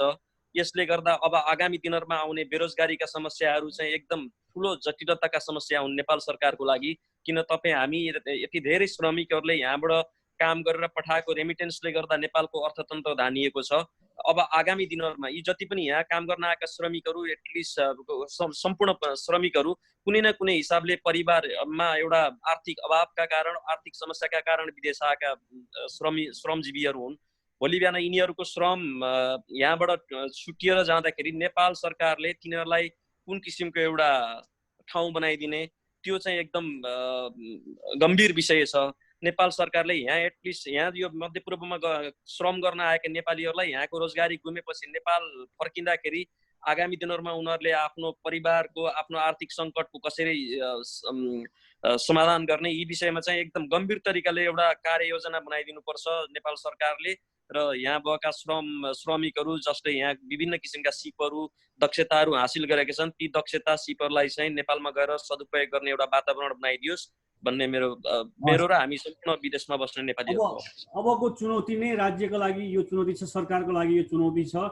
यो अब सामूहिक समस्या बन्दैछ देशको लागि, विशेष गरी बेरोजगार समस्या, वैदेशिक रोजगारमा गएका नेपाली दाजुभाइहरू कतिले रोजगार गुमाएर फर्किन्छन्, उनीहरूको व्यवस्थापन कसरी गर्ने भनेर सरकारले चुनौती छ। सबभन्दा पहिलो कुरा भनेको अहिले तत्काललाई बाँच्नु छ र भविष्यको योजना बनाउनु छ। म प्रवीण गुरुङतिर गएँ। अब हामी धेरै लामो भइसक्यो, प्रवीणजीको केही भनाइ छ भने लिन्छ, त्यसपछि हामी यो कार्यक्रम घोषणा समाप्त गर्नेछौँ। विष्णुजी, समग्रमा हाम्रा मध्यपूर्वका साथीहरूले धेरै कुराहरू तपाईँलाई जानकारी पनि गराइसकेको छ होइन। विशेष गरी हाम्रा मेरो अन्य मित्र मनोज गोर्खालीज्यूले अब यहाँको समस्याको गतिविधि र यहाँको लासहरूको पनि उहाँले डिटेल्सहरू तपाईँलाई दिइसकेको अवस्था छ। र त्यही हो, म एउटा मध्यपूर्व संयोजकको नाताले मैले हरेक मिटिङमा यहाँ रहेका दूतावास र नेपाल सरकारलाई पनि मैले ध्यान आकर्षण गराउँदै आइरहेको छु। र फेरि पनि म यहाँ रहेका दूतावास र नेपाल सरकारलाई फेरि पनि ध्यान आकर्षण गराउन चाहन्छु, किनकि यो कोरोना भाइरसको महामारी भनेको आज भोलि नै यो निको भइहाल्ने एउटा यो भाइरस होइन। त्यो कारणले गर्दाखेरि यहाँ मध्यपूर्व मात्र नभएर संसारभरि रहेका हामी नेपालीहरूलाई समस्या पर्छ र समस्या पर्दा हामी एनआरएनएहरू र यहाँ रहेका दूतावास लगायत यहाँ रहेका सङ्घ संस्थाहरू पनि एकदमै एक्टिभ भएर उहाँलाई सहयोग गरिरहेका छौँ र हामी राहतहरू वितरण गर्छौँ, हामी उहाँलाई उद्धार गर्छौँ। तर त्यति गरेर समस्याको समाधान हुँदैन। त्यो कारणले गर्दाखेरि मैले नेपाल सरकारलाई फेरि पनि ध्यान आकर्षण गराउन चाहेँ, यहाँ समस्या परेका नेपालीहरू जो नेपाल फर्कन चाहन्छन् ती व्यक्तिहरूलाई तपाईँहरूले छिटोभन्दा छिटो यहाँबाट ती जान चाहेका ती समस्या परेका नेपालीहरूलाई चाहिँ पहिला मेडिकल यो कोरोना टेस्ट गराएर जो चाहिँ कोरोना नेगेटिभ देखिन्छ त्यस्तो व्यक्तिहरूलाई मेडिकल सर्टिफिकेट हस्तान्तरण गराएर नेपाल पठाउन सकियो भने सायद ती व्यक्तिहरूलाई हामीले क्वारेन्टाइनको व्यवस्था गर्न पनि जरुरी देखिँदैन। उहाँहरू आफै सिधै नै आफ्नो घरमा गएर क्वारेन्टाइनको व्यवस्था गरेर बस्न पनि सकिन्छ। त्यो भयो भने प्रवासमा रहेका सम्पूर्ण नेपालीहरूको लगभग 50% समस्याको समाधान हुन्छ जस्तो लाग्छ। यस विषयलाई चाहिँ अलिकति नेपाल सरकारले अलिकति यसलाई बोलेर भन्दा पनि यसलाई कार्यान्वयन चाहिँ गर्नको लागि म अनुरोध गर्न चाहन्छु। र जाँदै अन्त्यमा म यस दूरबीन अनलाइन का साथीहरूलाई र विशेष गरी हाम्रो विष्णुजीलाई चाहिँ जुन मध्यपूर्वको समस्याको बारेमा केही जानकारी लिन र हामीले केही जानकारी एउटा दिने एउटा वातावरण गराइदिनु भएकोमा म र मध्यपूर्व परिवारको तर्फबाट म हृदयदेखि नै आभार प्रकट व्यक्त गर्न चाहन्छु। धन्यवाद। हजुर, यो दूरबीन संवाद हामीले अमेरिकाबाट चलाइरहेका छौँ र दूरबीन संवाद प्रवासमा रहेका नेपालीहरूको आवाज हो। प्रवासमा रहेका नेपालीहरू कसरी रहेका छन् भन्ने बारेमा विशेषतः प्रवासमा रहेका स्वयं नेपाली र नेपाली सरकारलाई जानकारी होस् भन्ने हाम्रो उद्देश्य हो। प्रवासमा रहेको कुनै पनि नेपालीले रोग लिएर आफ्नो देश फर्क्यौँ, आफ्नो परिवारलाई रोग सारौँ भन्ने निश्चय पनि सोच्दैन। यो दुःखको घडीमा परिवार चाहिने हो, घर चाहिने हो। कमाउन हिँडेको छोरो आज घर फर्किन खोजिरहेको छ, तर राज्यले आलटाल गरिरहेको छ। लकडाउन भएको पनि 60 दिनको हाराहारीमा छौँ हामी। र विशेष गरी कामको लागि मध्यपूर्वमा गएका नेपालीहरूमा दुई प्रकारको समस्या रहेको आजको हाम्रो यो छलफलको निचोड हो। पहिलो त यो जुन कोरोना संक्रमण नभएको भए पनि उनीहरूको काम सकिएर नेपाल फर्किन चाहन्थे, त्यस्ता मान्छेहरू रोकिएका छन्। कतिपय कोरोना संक्रमण भएपछि काम गुमाएका छन्, त्यसरी फर्केका छन्। र अर्को कुरो, गर्भवती महिलाहरू छन्, उनीहरू पनि नेपाल फर्किन चाहन्छन् किनकि अहिले काम गुमाएका छन् र महँगो छ, खर्चिलो छ त्यहाँको बसाइ। निश्चय पनि सुत्केरी महिला, जुन डेलिभरी महिला छन्, उनीहरूले विशेष स्याहार पाउनुपर्छ। यो अहिले महामारीको बेलामा त्यो स्याहार नपाउन सक्छन्। र अर्कोतर्फ कुवेतमा जो जेलमा थिए विभिन्न कारणले, विशेष गरी अनडकुमेन्ट कागजपत्र विहीन भएका, जुन भिसा सकिएर अथवा विभिन्न कारणले गैरकानुनी रूपमा कागजपत्र विहीनहरू जो बसेका थिए, तिनलाई कुवेत सरकारले अहिले आम माफी दिएको छ र तिमीहरू आफ्नो देशमा जाऊ भनेको छ। सम्भवतः यो मौका फेरि पनि नआउन सक्छ। एउटा नेपाली छोरोले आफ्नो गाउँघरमा गएर आफ्नो परिवारलाई भेट्ने अवसर नआउन सक्छ। ऊ फेरि जेलमा फर्कियो भने त्यो उसको सपना टुट्न सक्छ। निश्चय पनि सरकार त्यसमा संवेदनशील बन्ने नै छ। आज हाम्रो यो छलफलमा सहभागी भइदिनु भएकोमा मध्यपूर्व क्षेत्रका संयोजक आरसी प्रवीण गुरुङजीलाई म धन्यवाद दिन चाहन्छु। यसै गरी डिआरसीहरू मनोज गोर्खाली र राजेन्द्र अरियाल, यसै गरी महिला संयोजक हुनुहुन्छ सुमी राणा, युवा संयोजक हुनुहुन्छ राज रेग्मी, यसै गरी आइसिसी सदस्य अस्मिन बेगम सहित हुनुहुन्छ। उहाँहरू सबैलाई म धन्यवाद दिन्छु। तपाईँहरूको महत्त्वपूर्ण समय मलाई उपलब्ध गराइदिनु भयो। तपाईँहरूलाई शुभरात्रि। धन्यवाद। नमस्कार।